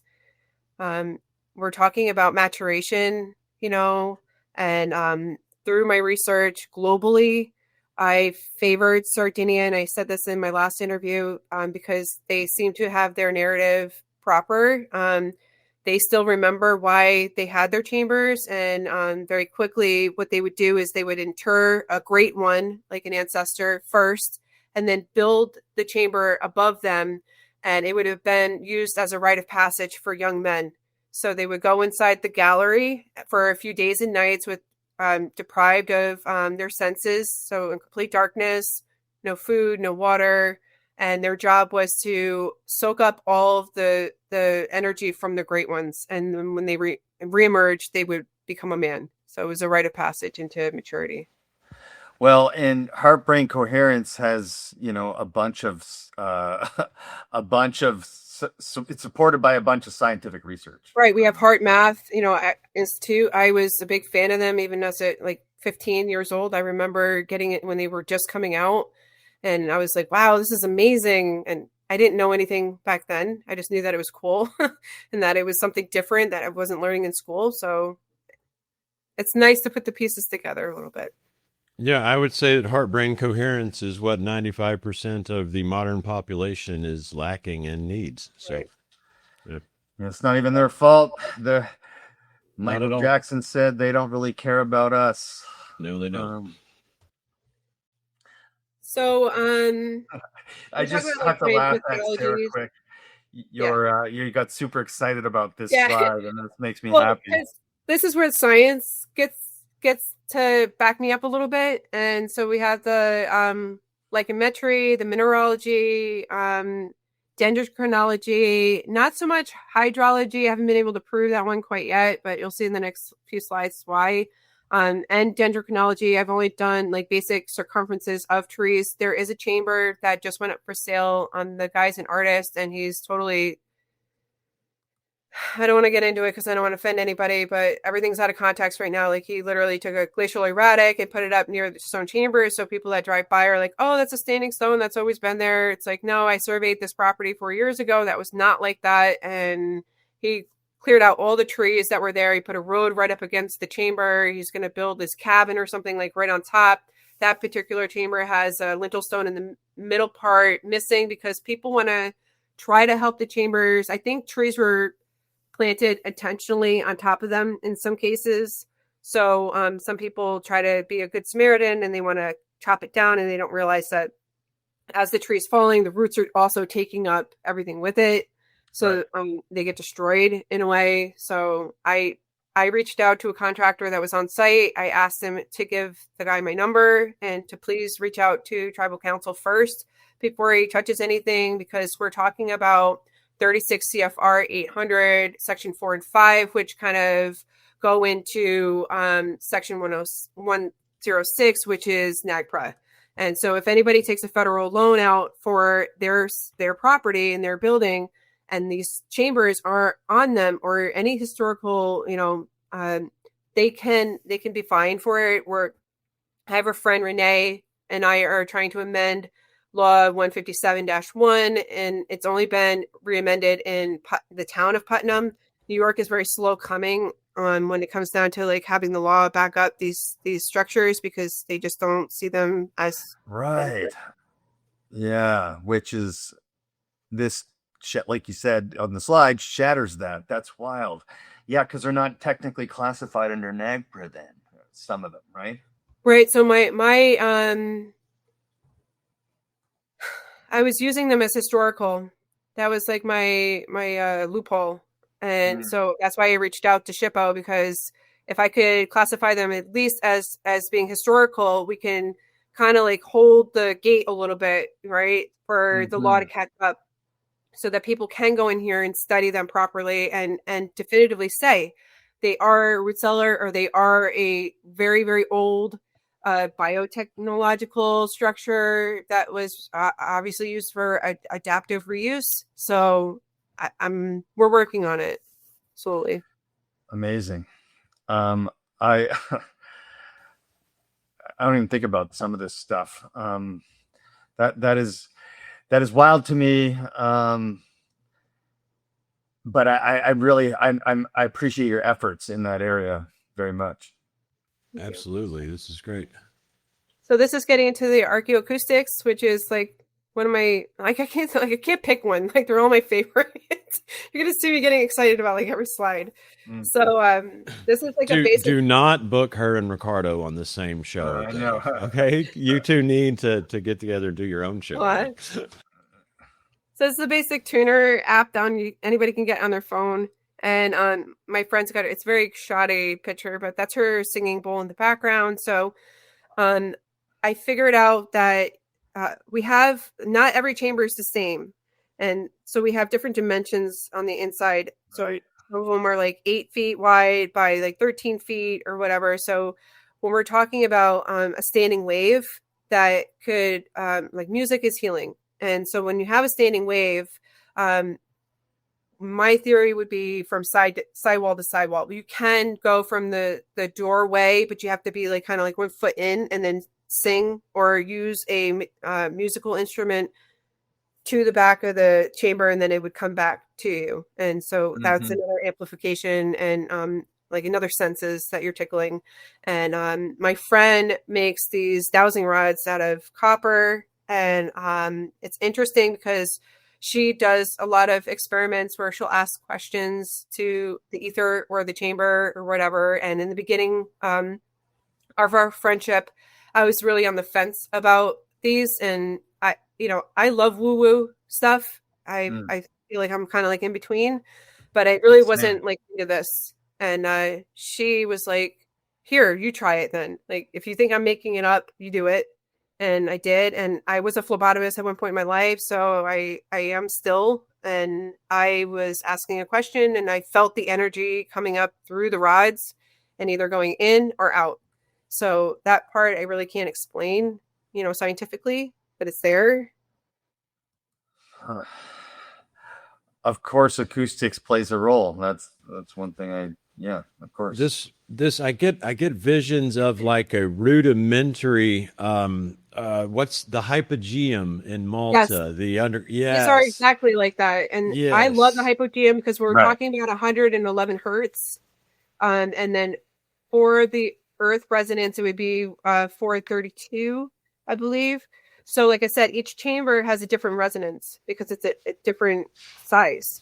And whereas the hypogeum is so well made, right? It seems so sort of polished, and these seem, not crude, but sort of like they didn't have perhaps the access to the same tools or something, but they still need the technology. That's why I think that there was a global civilization, or maybe something similar to what we have going on now, where we are communicating. And it's like, you have a house here and they have a house over there. So what the hell's the big deal? It's not like that. I was talking about this on Jeff Up North the other night, but it's it's just like a building is a building is a building, even though they're different across cultures and cross space and time. And multifunctional too, because you can have one building used for multiple reasons.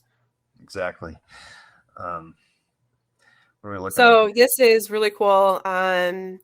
I was always looking at these drill marks so when people are trying to debunk me, they're like, oh, that was recent. That drill mark, they just, they fixed it, or they did this or they did that. This is just from the 1800s. And I went into this chamber and I just like had an aha moment where I was like, look at all the lichen all over the place, along with that algae that I was telling you guys about before too. The algae is a little bit like people are cherry picking this particular science because they want to use like colder climates, because our climate, my climate, is unpredictable to say the least. So nobody's done actual studies to see how long it would take for the lichen to grow.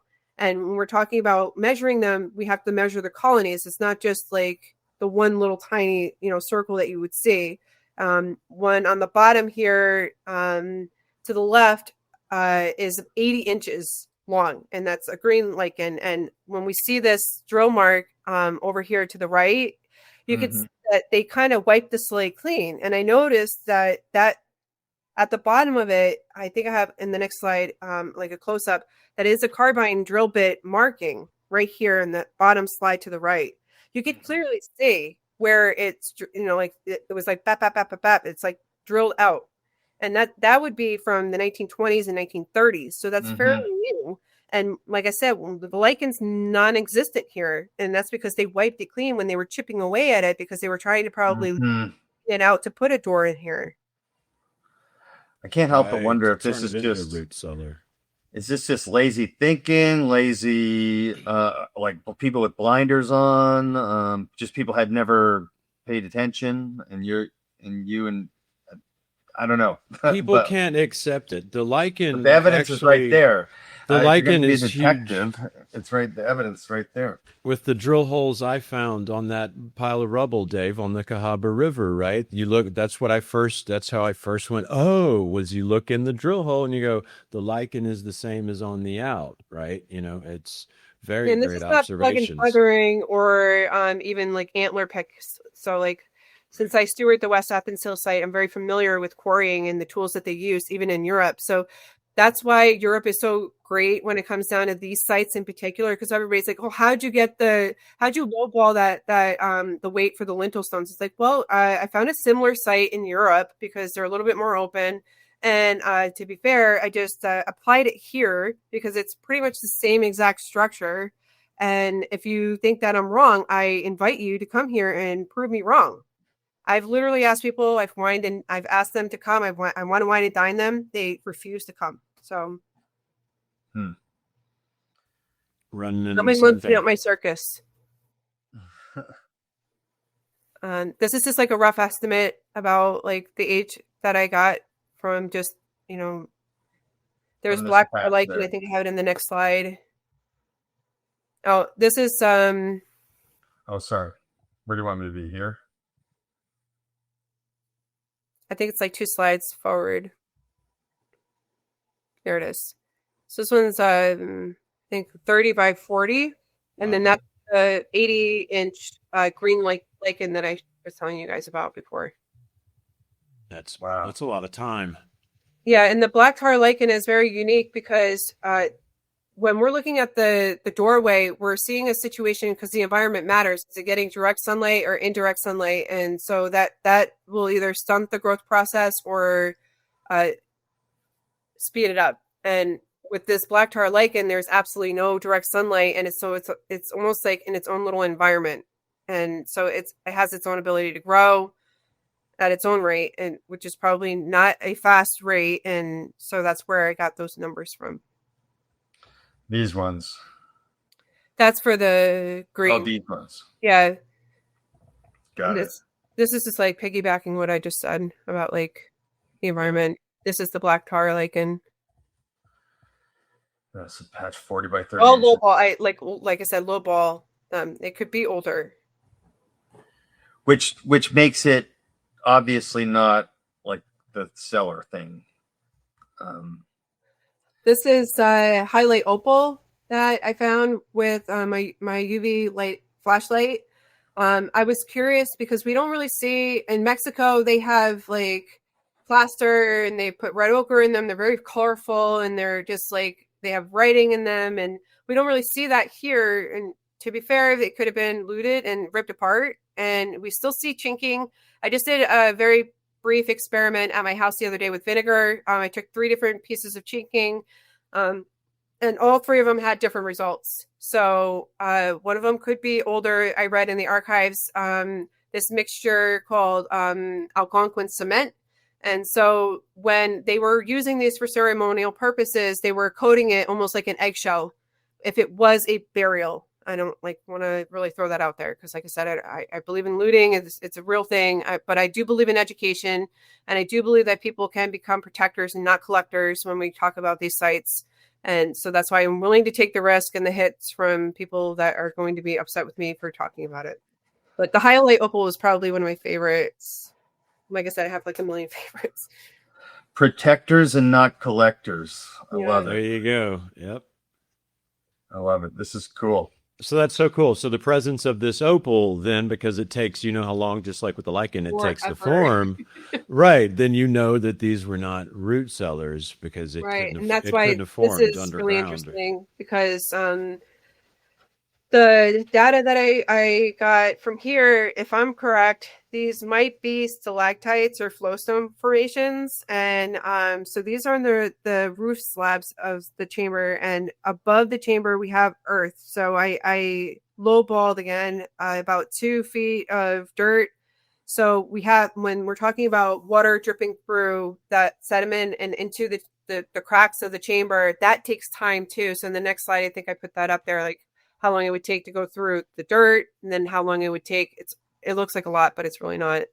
So if anybody wants to come for me, they can look it up themselves too. So the potential stalactite formation is another indicator of how old it is. Time. Yeah. Yeah. Great time. And just great looking at this from a bunch of different directions, literally. Yeah. And to be fair, they could be older because people go in there and they touch them, and the oils from your skin will stunt the growth of either the lichen or the stalactites. So it's really important when, I know I'm guilty of it. Up until I did the research recently, I did not know that. So I try not to. I put my hands behind my back. Like I don't want to touch anything, and And this is where we saw that. This is the site that we saw that flowstone formation. Cool. Excellent work. Yeah, we kind of talked about this stuff, but this is where it gets deeper into like the sites and why I think that they're aligned to certain constellations in general. So this is many people might not see it from this. I love GIS. I have ArcGIS on my phone. It's a free app. Anybody could have it. I sometimes find sites first and then I verify them. I cheat. It's not really LiDAR.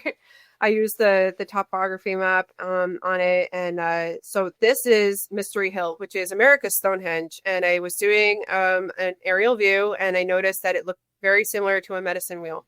And then I started looking at the structure and it looks really like a turtle to me. I know that I've been guilty of seeing things that aren't there, but I wanted to point out, see in this small diagram on the right where the heart is. And the next slide, you'll see what I'm talking about, why I wanted to point that out. So this is America's Stonehenge's own NAP. I contacted them and I said, hey, I think you guys might have a medicine wheel. This is really interesting. Do you guys know this? And is it, am I just like late to the party, and the guy was like, oh, those are old logging trails and blah, blah, blah. And so we see at the bottom right, I circled, there's 7 glacial erratics and I overlaid their map onto the site and it seemed to line up except for 4 different trails. So those could be logging trails because I did the homework and they were logging back in the 1800s and early 1900s. However, I find it really interesting that we see that the lines are really adding up. And where we see this glacial erratic formation for funsies, I decided to see what it would correlate to in the sky, and Pleiades came up. And when we're talking about declinations, I did not know about that. I have friends who know more than I do, and wasn't adding up, and it didn't add up at first up until I applied the 9 degree. And if I'm right, this site would push it back to about 4,000 years when it was aligned. Wow. To get the rocks aligned to the cluster of the Pleiades star. That's great. Right where the heart is. Yeah. This is just a AI version infographic of it. It's not proper, but I would focus more like on the middle part where it's all like lit up. Well, I appreciate the extra like look at it, just because some people, like, my brain thinks more like this than the previous. Yeah, I'm a slide. visual learner too. That's why it's so and hard for me to pick one. Well, I'm the type of person who looks at a map and like literally sees nothing. Sometimes I'm like, but if you make it a cool, like this hits home for me. And the turtle thing is interesting, because turtle mounds all over the place, turtle shaped mounds. There is, and North America called Turtle Island, Yes. by natives. Yeah. Yeah. The first turtle medicine wheel, if it is, that I've ever seen in my research. Wonderful. Interesting. This is just like if it was to, this is just an infographic, but it's about dating 4,000 years. Okay. And I think people forget too that there's actually 2 other stars in that cluster that nobody really talks about. We always talk about 7. There's actually 9. The other 2 are the parents of those sisters. No, I didn't know that. So this is like my absolute favorite chamber. I've spent like day and night. I've slept in this chamber. I've slept in my car next to this chamber. I've left my house in the middle of the night. My husband obviously trusts me because it's an hour away from my house. So Bless it. for the last 4 years, almost 5 in August, I've been going to the site, and you'll see in the next few slides a little bit more. So this is what I believe to be a serpent's head. And my car is behind it, kind of like for scale. Yeah. It's huge. And if you really kind of look at it, sometimes I think it like a dragon head, because we have like this like kind of like a chin thing going on down here. Yeah. Yeah, I see in the eye sockets in the top left there. Yeah. And that's not, nobody put that there. That was always there.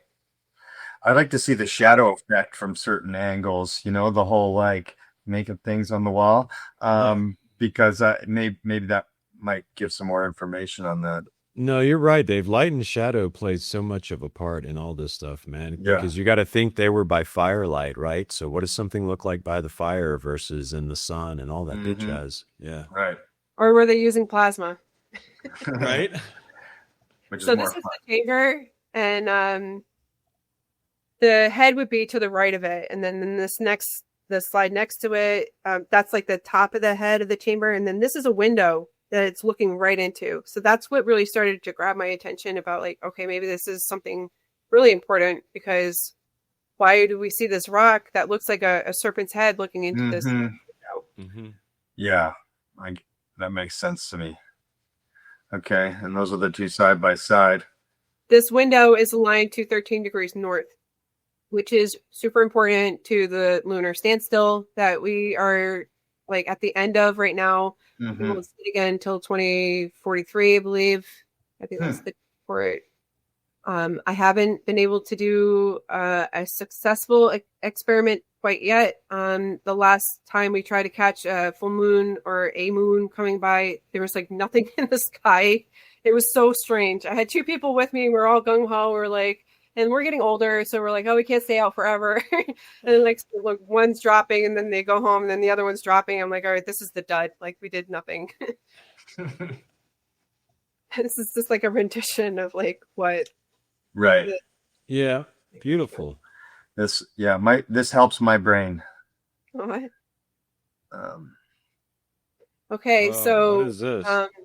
we're starting at the head, and we're looking through that window through the chamber. And if we were going to go straight through that about 3,000 feet, we get to this balanced altar is what I'm calling it. And if you look at it properly, you can see that you can't really see from this angle, but there's 2 trees, not big trees, but trees that have fallen on top of it. It has not budged, not one bit. Yeah. So we're talking about some sort of balance they were on par. And so a lot of people want to lean towards a sacrificial altar where they're cutting out and putting blood inside of this. I don't get that vibe. What I see here in this site is that they might have been using water as a mirror, so that when something was aligned to that at that particular moment, that's when the ritual would take place. It's obviously speculative. I don't really have evidence to prove that. I see an upside down turtle. Well, next to it, I think I have it on the next slide. I don't have it, but there is a Manitou stone that, so there's a Manitou stone that's about 5 feet high, which is probably the largest one I've ever seen. And then onto the side of it, looking down into these two enclosures, is like a body of a turtle, like a head. So it would, I'm classifying it as a turtle. And so I love this infographic because it really does explain what I'm seeing at the site. Across the street is the second largest chamber that I've seen out of 73. And there is a stream that goes on the other side of the road, but nonetheless, it's close by. So on to the right, if you're looking at the site straight on, to the right of it is a standing stone that was knocked over, and I've been dying to get underneath it. Nobody will help me. But my plan was, like, I'm not a digger and I don't want to dig. I was going to get a bunch of guys to maybe flip it over. They don't want to do it.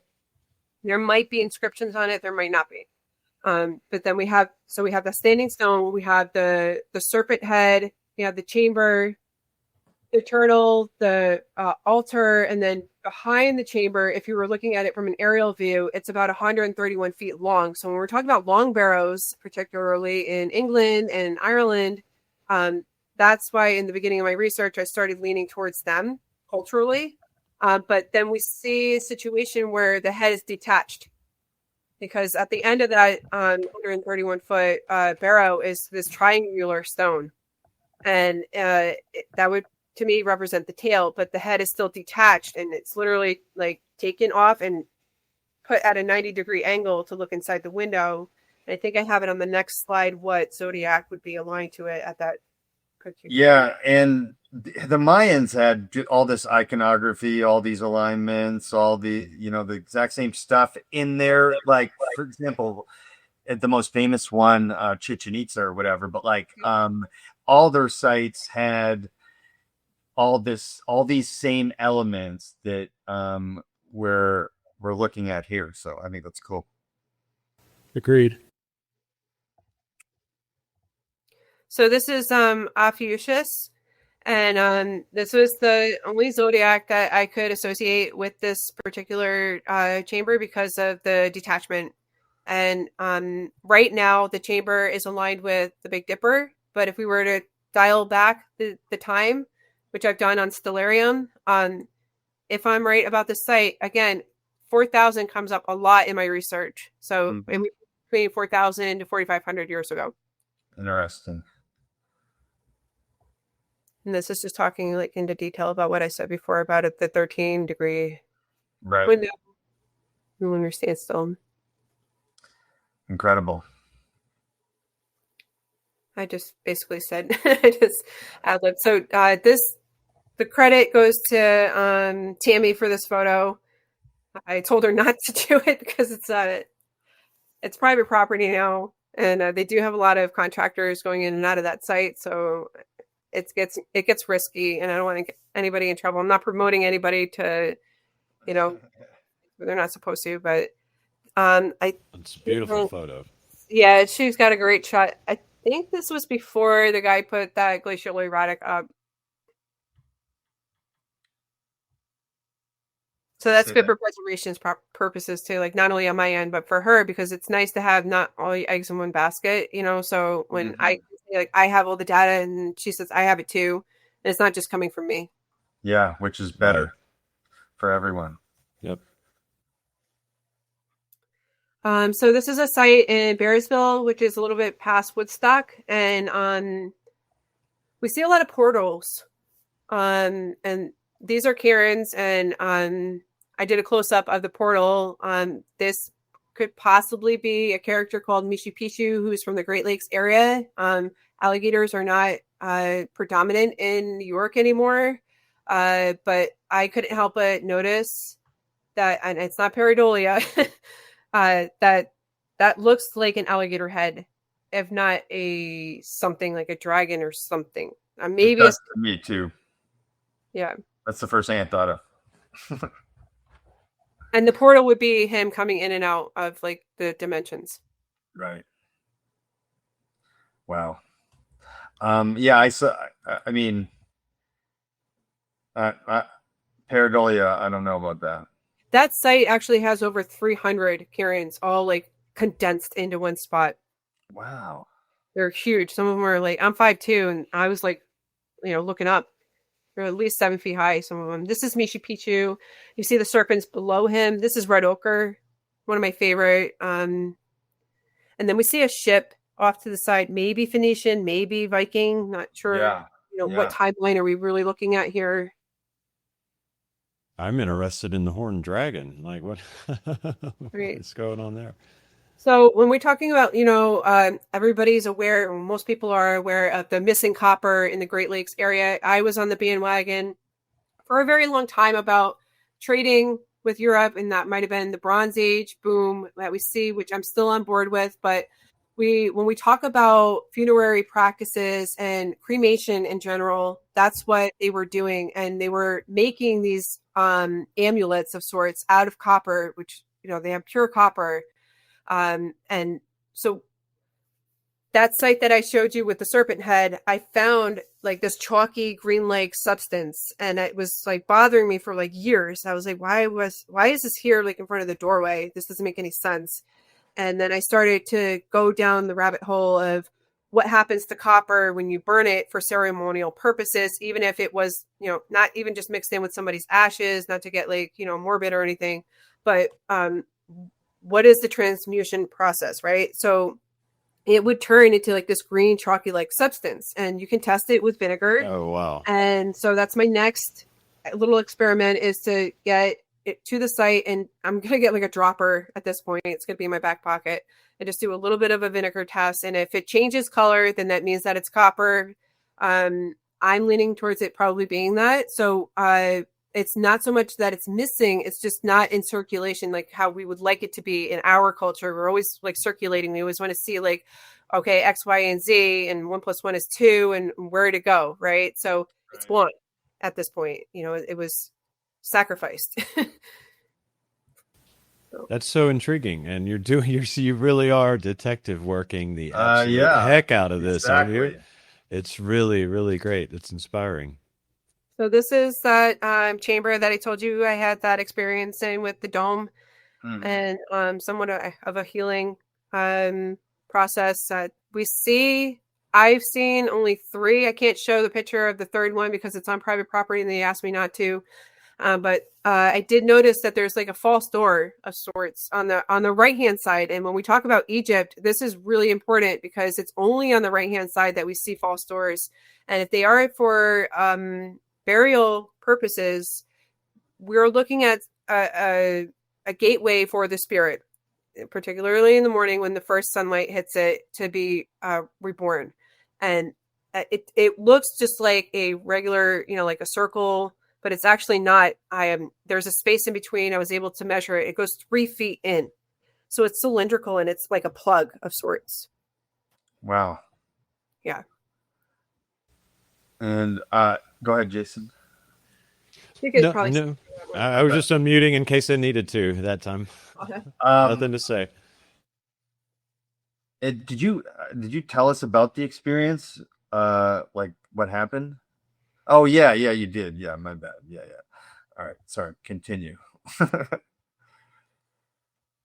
You can go past this. I just basically said it. Ancient funerary logic, placing the spirit's portal in the right ensured that the first rays of the morning sun would mathematically hit the door. This solar light symbolically warmed and reactivated the spirit each morning, pulling it out of the dark underworld of the chamber interior to interact with the living. Beautiful. Yeah, love it. Biomechanical structure. So this lady, she was one of the most unique interviews I had. Sometimes when you're interviewing people and doing investigative work, if you want to call it that, it gets a little wiggy and dangerous because you never know like who's out there and who's going to steal you. Right. Yeah. I was led into her house and I was quickly looking for the exits. Like, how am I going to get out of here? Because I love to talk to people that are interested in this. I want to hear their story, but I'm on a mission. So I was like, thank you. And I'm out. Now I want to check it out. Ancient Aliens, the crew was turned away by her. She didn't really align with their viewpoints of the chamber. And William Henry probably will remember this chamber because I'm pretty sure she was talking about him. She was very vague and she didn't name any names, but she said that guy with the necklace. So that's pretty obvious. And I love him. So that's why I was able to get in here. She's got her own theories. Everybody's allowed to have their own theory.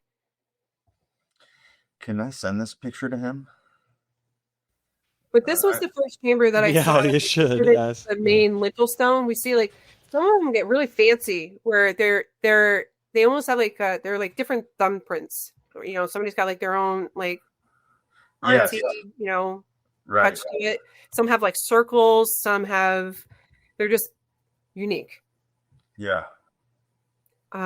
This was part of an article that I found in the Putnam County Historical Society. I was granted access for an hour to look through 2 binders that they had that usually when you go into an archive, you're not allowed to bring your phone. You're not allowed to take notes. There's protocol when it comes down to certain places. They were very nice and they allowed me to keep my phone. So I was able to snap a bunch of photos and look through them later, print them out, and study at my own pace because I would like to have been in there for at least a week. Right. Through those binders. A lot of NERA data was in there. These guys, I call them JD and Friends. They're fabulous. They do a lot of work. They go all up and down the Northeast. And I'll give you the link to their website. And you should probably reach out to them. I asked them if they wanted to come to my event. They said no, but it's not for everybody. So I get it. Iowa, that's where I was born. Interesting. But this is like the mounds that I was telling you about that right. covered up prior, and this is why we don't see it in the record about like, oh well, I saw this root cellar or whatever. It's like not even a root cellar at that point. No. Right. Well, and Cyrus Thomas, I mean, you just bring to mind, and even these pictures, many of the mounds that were excavated, here in the Southeast, right? What we call native mounds for sure. Once they excavate them, they get down in there and they find often cedar slabs or wood structures or stone structures that cedar are was very covering important to them, a burial, right? Just as that image showed there. Yeah. It's a theme. This is balanced rock. That's badass. That's badass. Yeah, it's in North Salem. It's a 60-ton glacial erratic that was dropped off by the Laurentide ice sheet on No, it wasn't. There was a lot of conjecture through the locals. A lot of people think that it's a bear. Some people think it's a ram. Some people think it's a lion. Like how the Laurentide waiting for its Sekhmet. The Laurentide ice sheet was one artistic damn glacier. That's what I know. Well, it just makes me think of this. Like, I'm gonna put this bear monkey head right on top of these 3 smaller boulders here. Well, it's sold in grows. So there's a little bit of folklore behind this. In the 1980s, the Hudson Valley was famous for UFO sightings, and a lot of people blame this rock for that. They said that they were attracted to it for some reason. So maybe. I can neither confirm nor deny. I can't help but wonder if this ear here is somebody else did that, but either way, I can't help but wonder how they tell me water deposited it right there. I mean, or ice. Yeah, let's just put this bear monkey right here. Put these 4 rocks perfectly set up to balance it. No, wait a minute. You got the back? No, hold it. Move the front. Yeah, that all happened with ice. This is gold, and I don't share. This is first time I'm going public with this story. I am like beyond excited to tell you guys. So this guy's name is Dr. Dodge. He was an archaeologist, and I was very lucky through Facebook to connect with a woman who was a part of the Gunjiwam Society when this tomb chamber was excavated. And we're looking at the first picture is a granite slab, and they'll tell you in the writing that it was just destroyed by vandals later on, like not from the excavation. right? Nothing to see here. However, according to her, she was there. She was a primary witness when they removed this door, which I don't know why you would use that for a root cellar. They found a bronze pot with ashes inside, and that went missing very quickly. Which university shouldn't say which one, and it never went into the official archaeological record. This guy is known. His records are not public right now. I can't get to them. NERA knows about this. I had a conversation with them recently, and they don't have it in their archives. And we have to remember that NERA is not just in one state. They're all over the Northeast. So they suggested that I contact the coordinator for Connecticut, which is where this site is in Groton, and take it further from there. But I was really lucky. The lady was very sweet. I feel bad because I didn't want to let her down, but the moment she knew what I was doing, she was like, "You're young, run away." Like, I'm in Maine right now. I'm living my best life, and I have a bog outside my house, and I just like go and like, do my thing. And you're wasting your time because they're never going to change, and you're just going to get, you're just wasting your life. And I said to her very nicely, "Thank you very much, but I'm going to continue on with my research, and I will find out what's going on here." And so I left it at that. Every once in a blue moon, I'll check on her and see how she's doing with her bog. But this is probably one of my favorite interviews.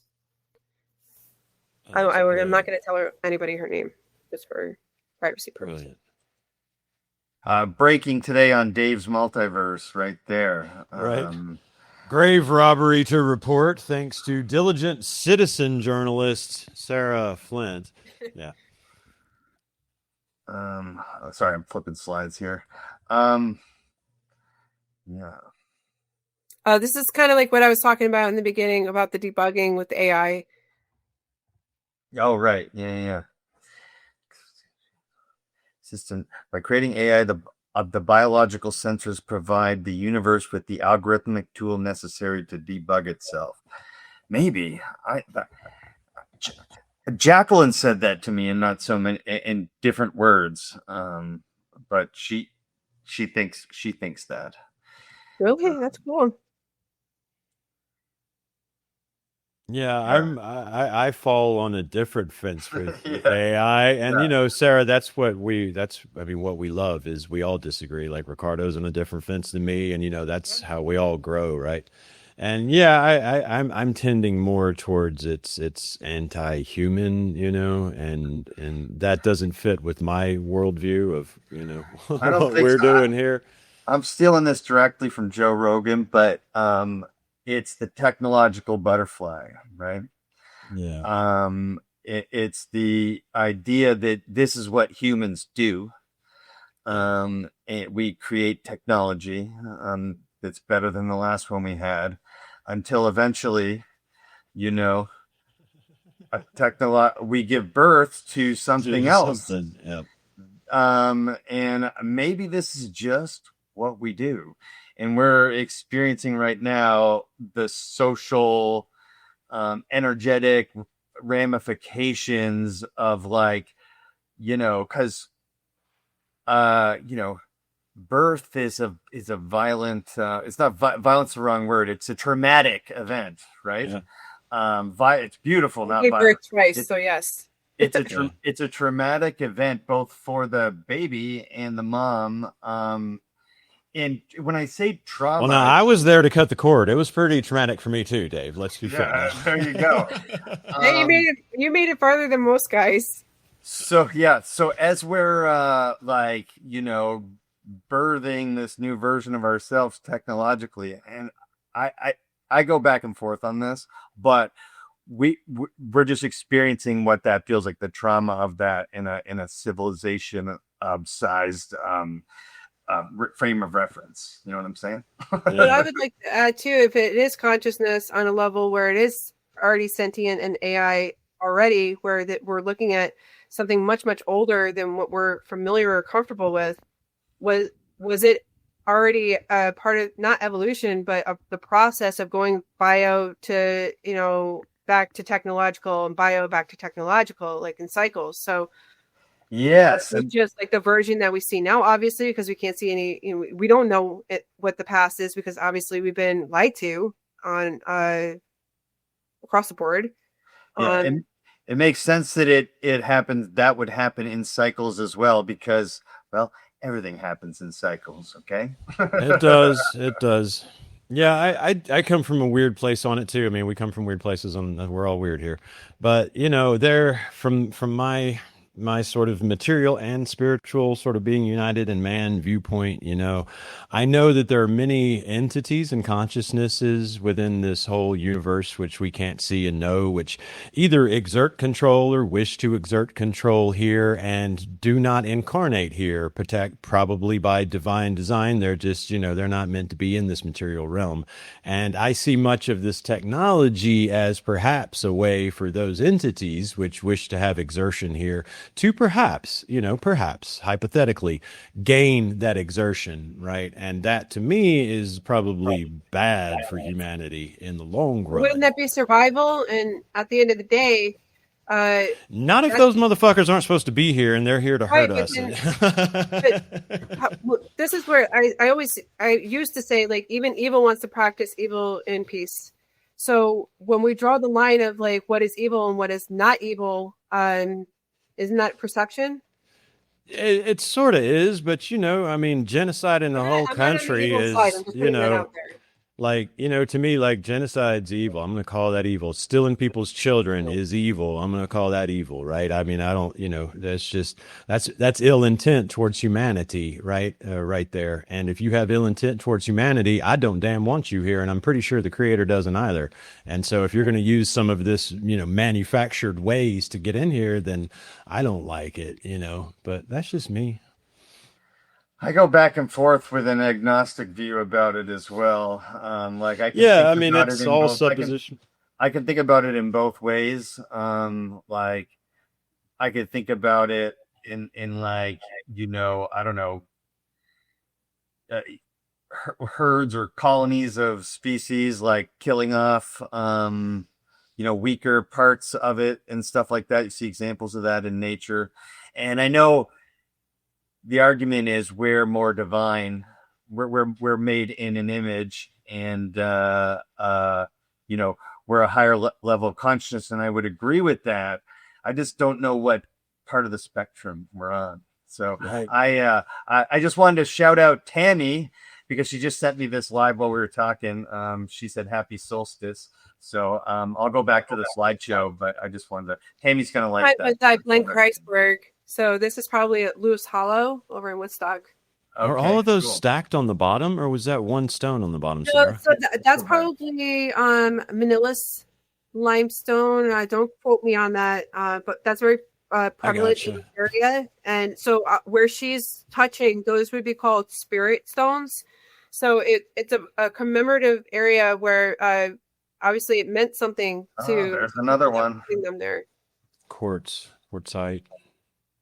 Yeah, this is all Tammy here. That's great. I've heard of native traditions around here too, of giant piles of rocks you'll find, and it was like that. It was like a spirit place where you could leave your own. There's Tammy. Yeah.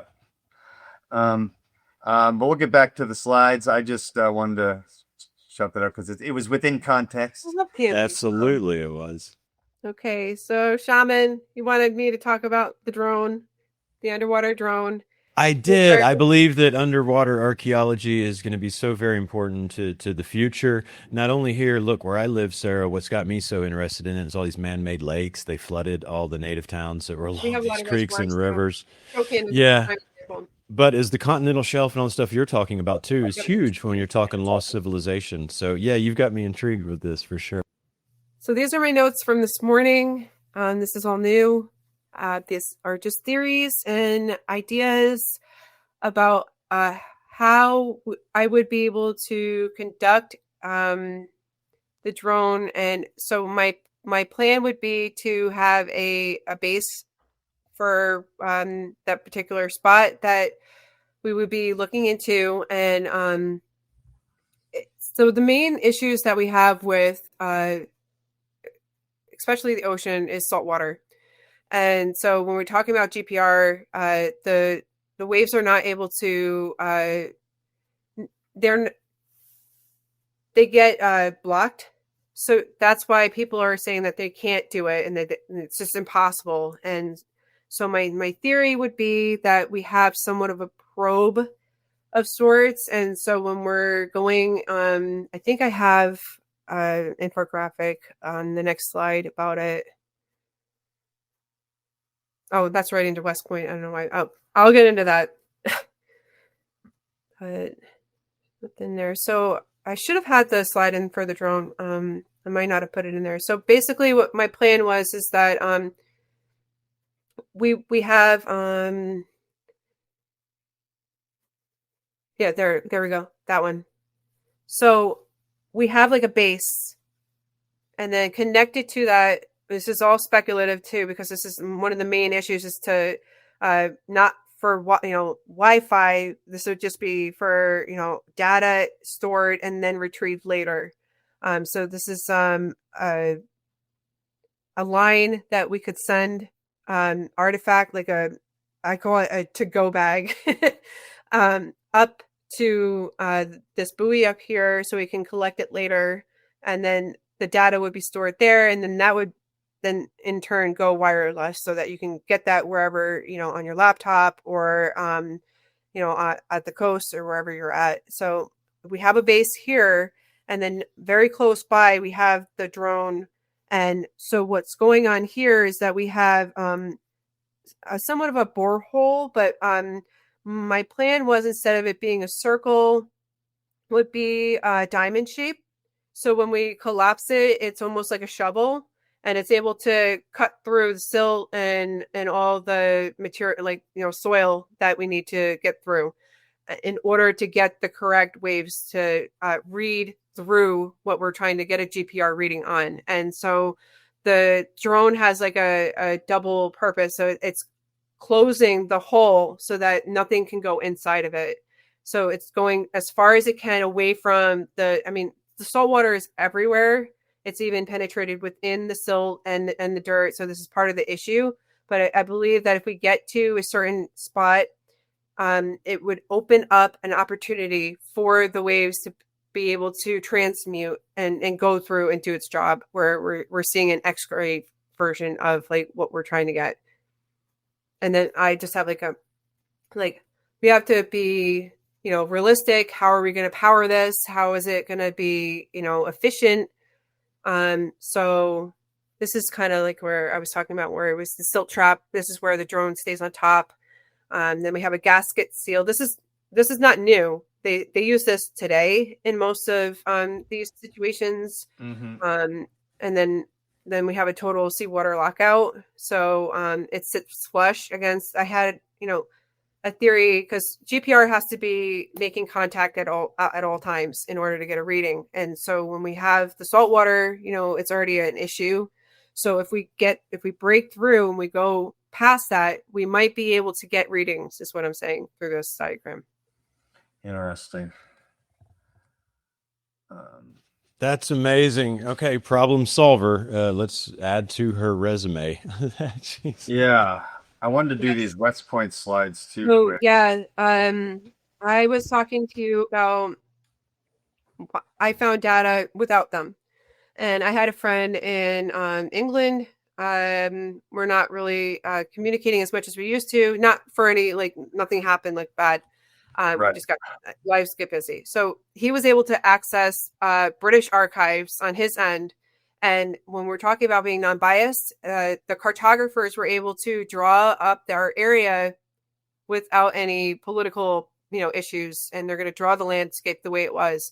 So on paper, they say that these are glacial depressions, and what we see here, I'm pretty good at reading maps, is we're not seeing that. We're seeing platform mounds, and there's 15 of them actually. And one of them is called Execution Hollow. It's probably, if I'm right, one of the largest stone chambers in our area that was leveled out to put the football field in. Oh, wow. Yeah. So Wow. they call them depressions because they leveled them. I see. Okay. Well, what's interesting is that they put their readouts on them, and readouts are historically known to be on a mound of sorts, earthen mound or man-made mound or whatever, right? So there's a huge contradiction. I don't want to get in trouble, but there we see it's not making sense. So that's why I pursued this, because I know how to read maps, and what I was seeing on paper, on the map was not lining up with what they were writing down. Good catch. Yeah, really. So this is Execution Hollow, and we see a road up to the top part of here, and then it goes around it, deliberately goes around it, and then you could see a topographic map where there's it's a mound, and then there's a conveniently a pathway that goes straight to allegedly a doorway, right? And so we see this capital D, and it was bothering me because the only legend on here was all lowercase. And so the D represents, you can't see it in this photo, but there's a D proper up here where that smaller version is, and it says laboratory. And so when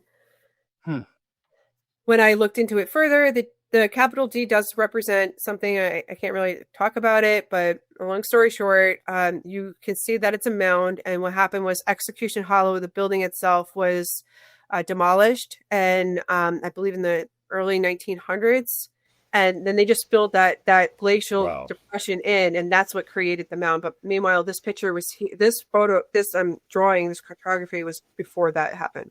You got the receipt. Laboratory's weird. That's weird. Interesting. So then this is just another map about where, and you have to understand the building itself was this big compared to the mound. So I find it hard to believe that when they demolished it, that filled in all that space plus some. Right. Man, you need a film crew and a TV channel with a show like Scott Walter. Right, exactly. This is amazing. It's great. Well, I just feel like you could, yeah. This is a whole episode of Scott Walter's show. It's funny to me. It is. This is pretty much, I think this is the end of the slideshow. Okay. Yeah, we didn't look at this particular slide, but it's just showing. Yeah, that's just, so this is, right. So it's not going to be an acoustic descaling ring. It's going to be more of, so when we're talking about negating the salt water, that's where this ring, I'm calling it an aura, comes into play. And so that's why it says aura shielded boring probe. And so whether or not that's this contraption, I was telling you about, not so much a circle now, but a triangular shape, it would still, or I'm sorry, diamond, it would still work. It's a work in progress, but it's still exciting to me. I don't care if anybody takes it too. Take it and run with it. The Sarah, I love people like you because you just got obsessed with this, your words, not mine, and kept following breadcrumbs and doing the work and going out to all these places and talking to these people, see if you can. That's one of my favorite things that you do is respect people's property and respect the laws, but also you're going out there and you're interviewing these people and seeing what they think, and you're looking at it through an acoustic level, through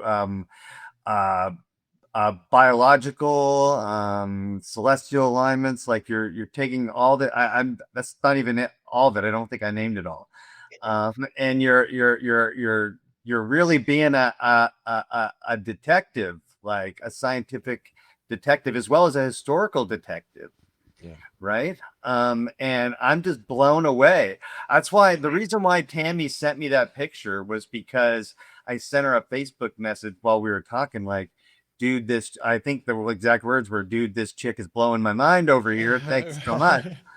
But I think it's because this is a piece of the puzzle that I've never seen before, that no one's looking at, because I didn't think that there was anything there. No one told me. You know what I mean? Yeah. Like, and it's a huge, I'm gonna flip back, because it's a huge piece of the puzzle. It's all the way towards the beginning, where you have the constellations there. But I want to end here because I think it's relevant, and contextualizes the big picture of this whole thing. Because look at the size of this puzzle piece.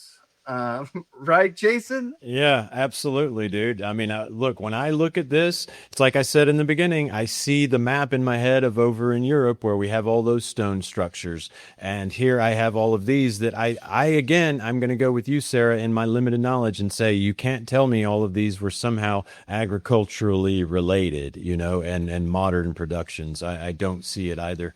So yeah, the map is huge because it shows you precisely what a big piece it really is. And I really can't thank you enough, Sarah, for what you're doing for everybody, for bringing this to us. I'm really excited that you've decided to, spend a little time with the Institute of Natural Philosophy, because looking at you, watching you and sitting here with you, not only did I point out at the beginning the correlations and like the same things I see to myself, right? And kind of my story and the way I operate. But as you talk, I'm sitting here going, okay, Vincent Barrows is a researcher over there in the Institute. Get up with him, because he's like you, all over the AI slides and all over writing the Smithsonian and holding everybody to task. He's taking on Cahokia right now because they brought in bulldozers and he says they weren't supposed to. He's just hardcore. Yeah, and there you go. And Ricardo with his archaeoacoustics, right? And his book, The Resonant Earth. You guys have so much in common, and it really it does me so much good, Sarah, to sit here and personally, like, human to human, to sit here and see another human being doing this, right? Being so as obsessive in a good way, because I am too, right? I've got the same thing going on with my area of research. So it just personally, it makes everything, the tech issues and everything we've had to go through here today, well worth it on my part. Yeah, I'm happy it worked out. Yeah, it's worked out beautifully, and it refills my spirit, and you inspire me, just by sitting here with you.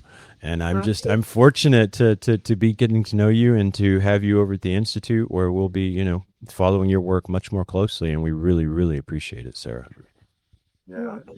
You can contact Sarah here and also put it in the description below. Would you please hype up your conference, as well as tell us what is next, besides getting the message out there and having people take a look at this mystery? So I have Set in Stone Megalithic Conference on August 8th, and this is at the Veterans Memorial Park in Carmel. There's like two different addresses, but they're going to the same place. It's the Upper Park. It's free for anybody. It's a public park too. So I'm really asking people to like make a picnic out of it. Bring your family. You don't even have to come and listen to every single one of us talk. You could just hang out with other people that are like-minded like you are, and just hopefully we have great weather. But I have a great lineup so far. You're bringing Ra Castaldo, who is a buddy of mine, and he's coming all the way from California, huh? He lives in Cali, I believe. Didn't know that. Maybe I just made that up. And he used to live in Cali. I think he used to live in Cali. Either way, I know he's a New Yorker. I know he's a New Yorker, but I think you want to text him now, because now I feel bad. I don't want anybody driving all the way from. No, I'm wrong. He used to live in Cali. It was a conversation him and I were having, because I used to live in Cali. My bad. But he's got that New York. No pressure, right? I hope. He's got that.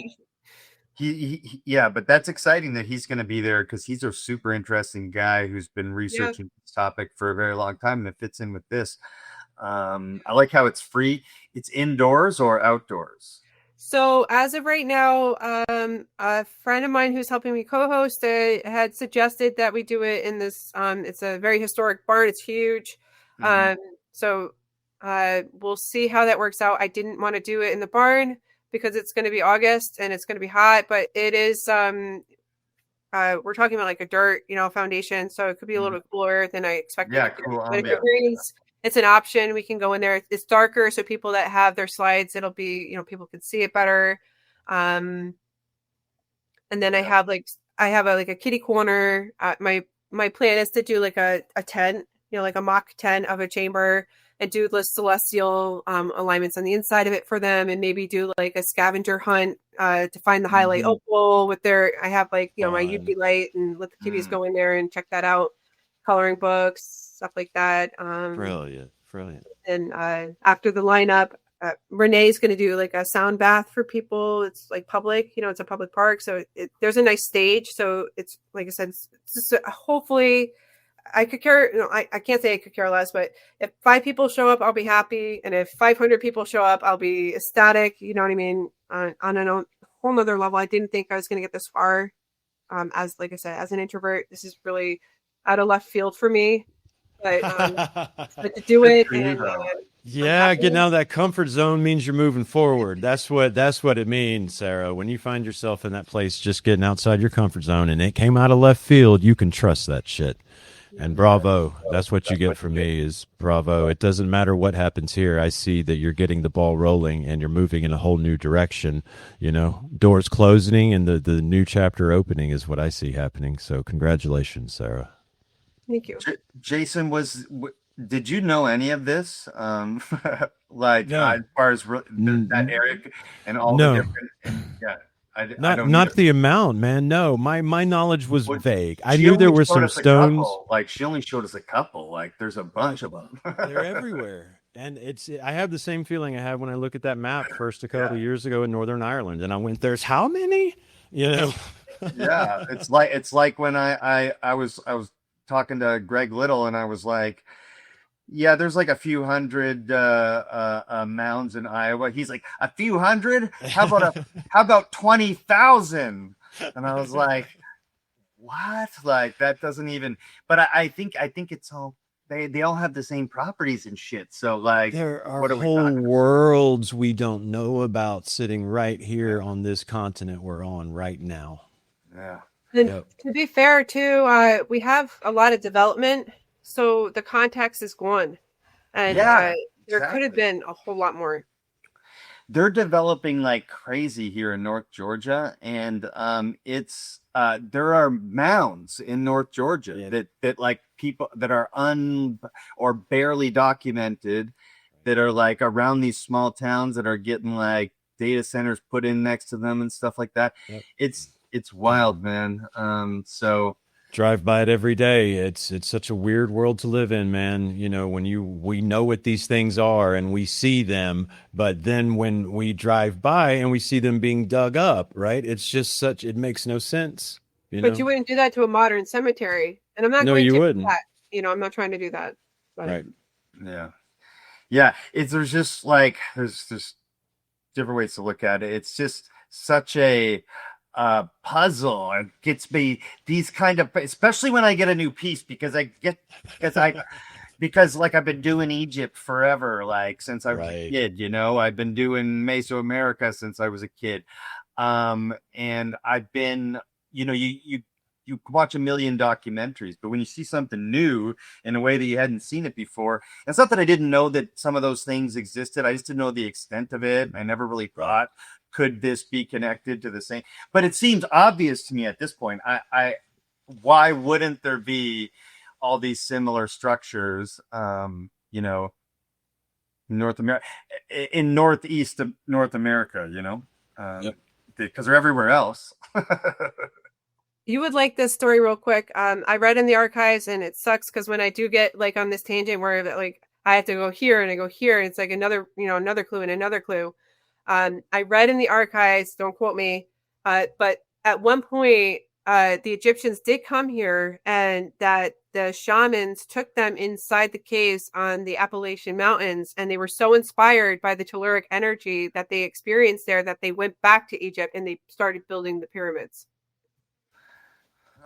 Now see, that's interesting, and I know we're wrapping, but see where I find all this antediluvian stuff, is at the very beginning of the Appalachian Trails on Lookout Mountain, and the energy I'm telling you, you don't have to be one of us. I can just take anybody there and you can see it on their face. They're like, what is it about this place? But when you're like us, you go there and you just go, oh, you can just feel the power. So I find that very intriguing. And my own personal experience, if I don't listen to the guys with the books, that has a ring of truth to it. Because antediluvian, if what I found is destruction of Zep-Tepe the first time, right, then of course they would have come here, stumbled across some stuff, and found inspiration. Very cool. People are clinging onto each other for survival purposes anyway. So when we talk about the Laurentide ice sheet, unfortunately, like I was telling you guys before, the stratigraphy is out of context. So I can't say that I don't trust archaeology. I do. But it's no longer in situ and it's out of place. So when we're talking about a wipe, like we're wiping the board clean, this is a good example. And then people want to say, I'm not going like back and forth like where it started first, but obviously the Northeast has a lot to offer, and that's why I explore caves. I have an expedition coming up in the next few weeks. I found this cave in Rhinebeck. I can't divulge where it's on private property, but it's been out of the surveying records for the NSS for the last 40 years. I think the last time they did a survey was in 1970. And so I have a friend from the National Speleological Society who has a raptor. And we're going to go in and do a modern survey of it. So I'll go in with fresh eyes because this was a Native American cave that was well known back in the 17 and 1800s. So it's very interesting because they are time capsules. So we have Duchess Quarry caves and we have a whole lot of other caves. I've been in mines. Not so much lately. I'm getting older and I do have 2 kids, so it just gets dangerous. But they're perfect for preservation. Absolutely love it. What's next? Like in the adventure before we wrap up, like where's the? I know we talked about the drone and stuff like that, but like, where do you see this?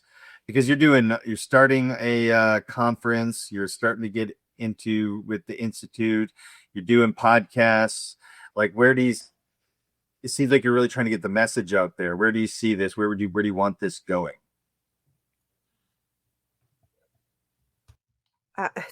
I can't really say, honestly. I'm not like trying to spoil it for myself or anybody else, but I would like to say that I have direction, like a mission to be on, but I'm really going day by day. I do work overnights. I am a mom, and so my schedule does fill up quickly. And as the historian for Athens, I guess with that area, I would love to see inclusion, and I'm working very, very hard on bringing Mohicans back to the area, regardless of what people think personally and how they feel.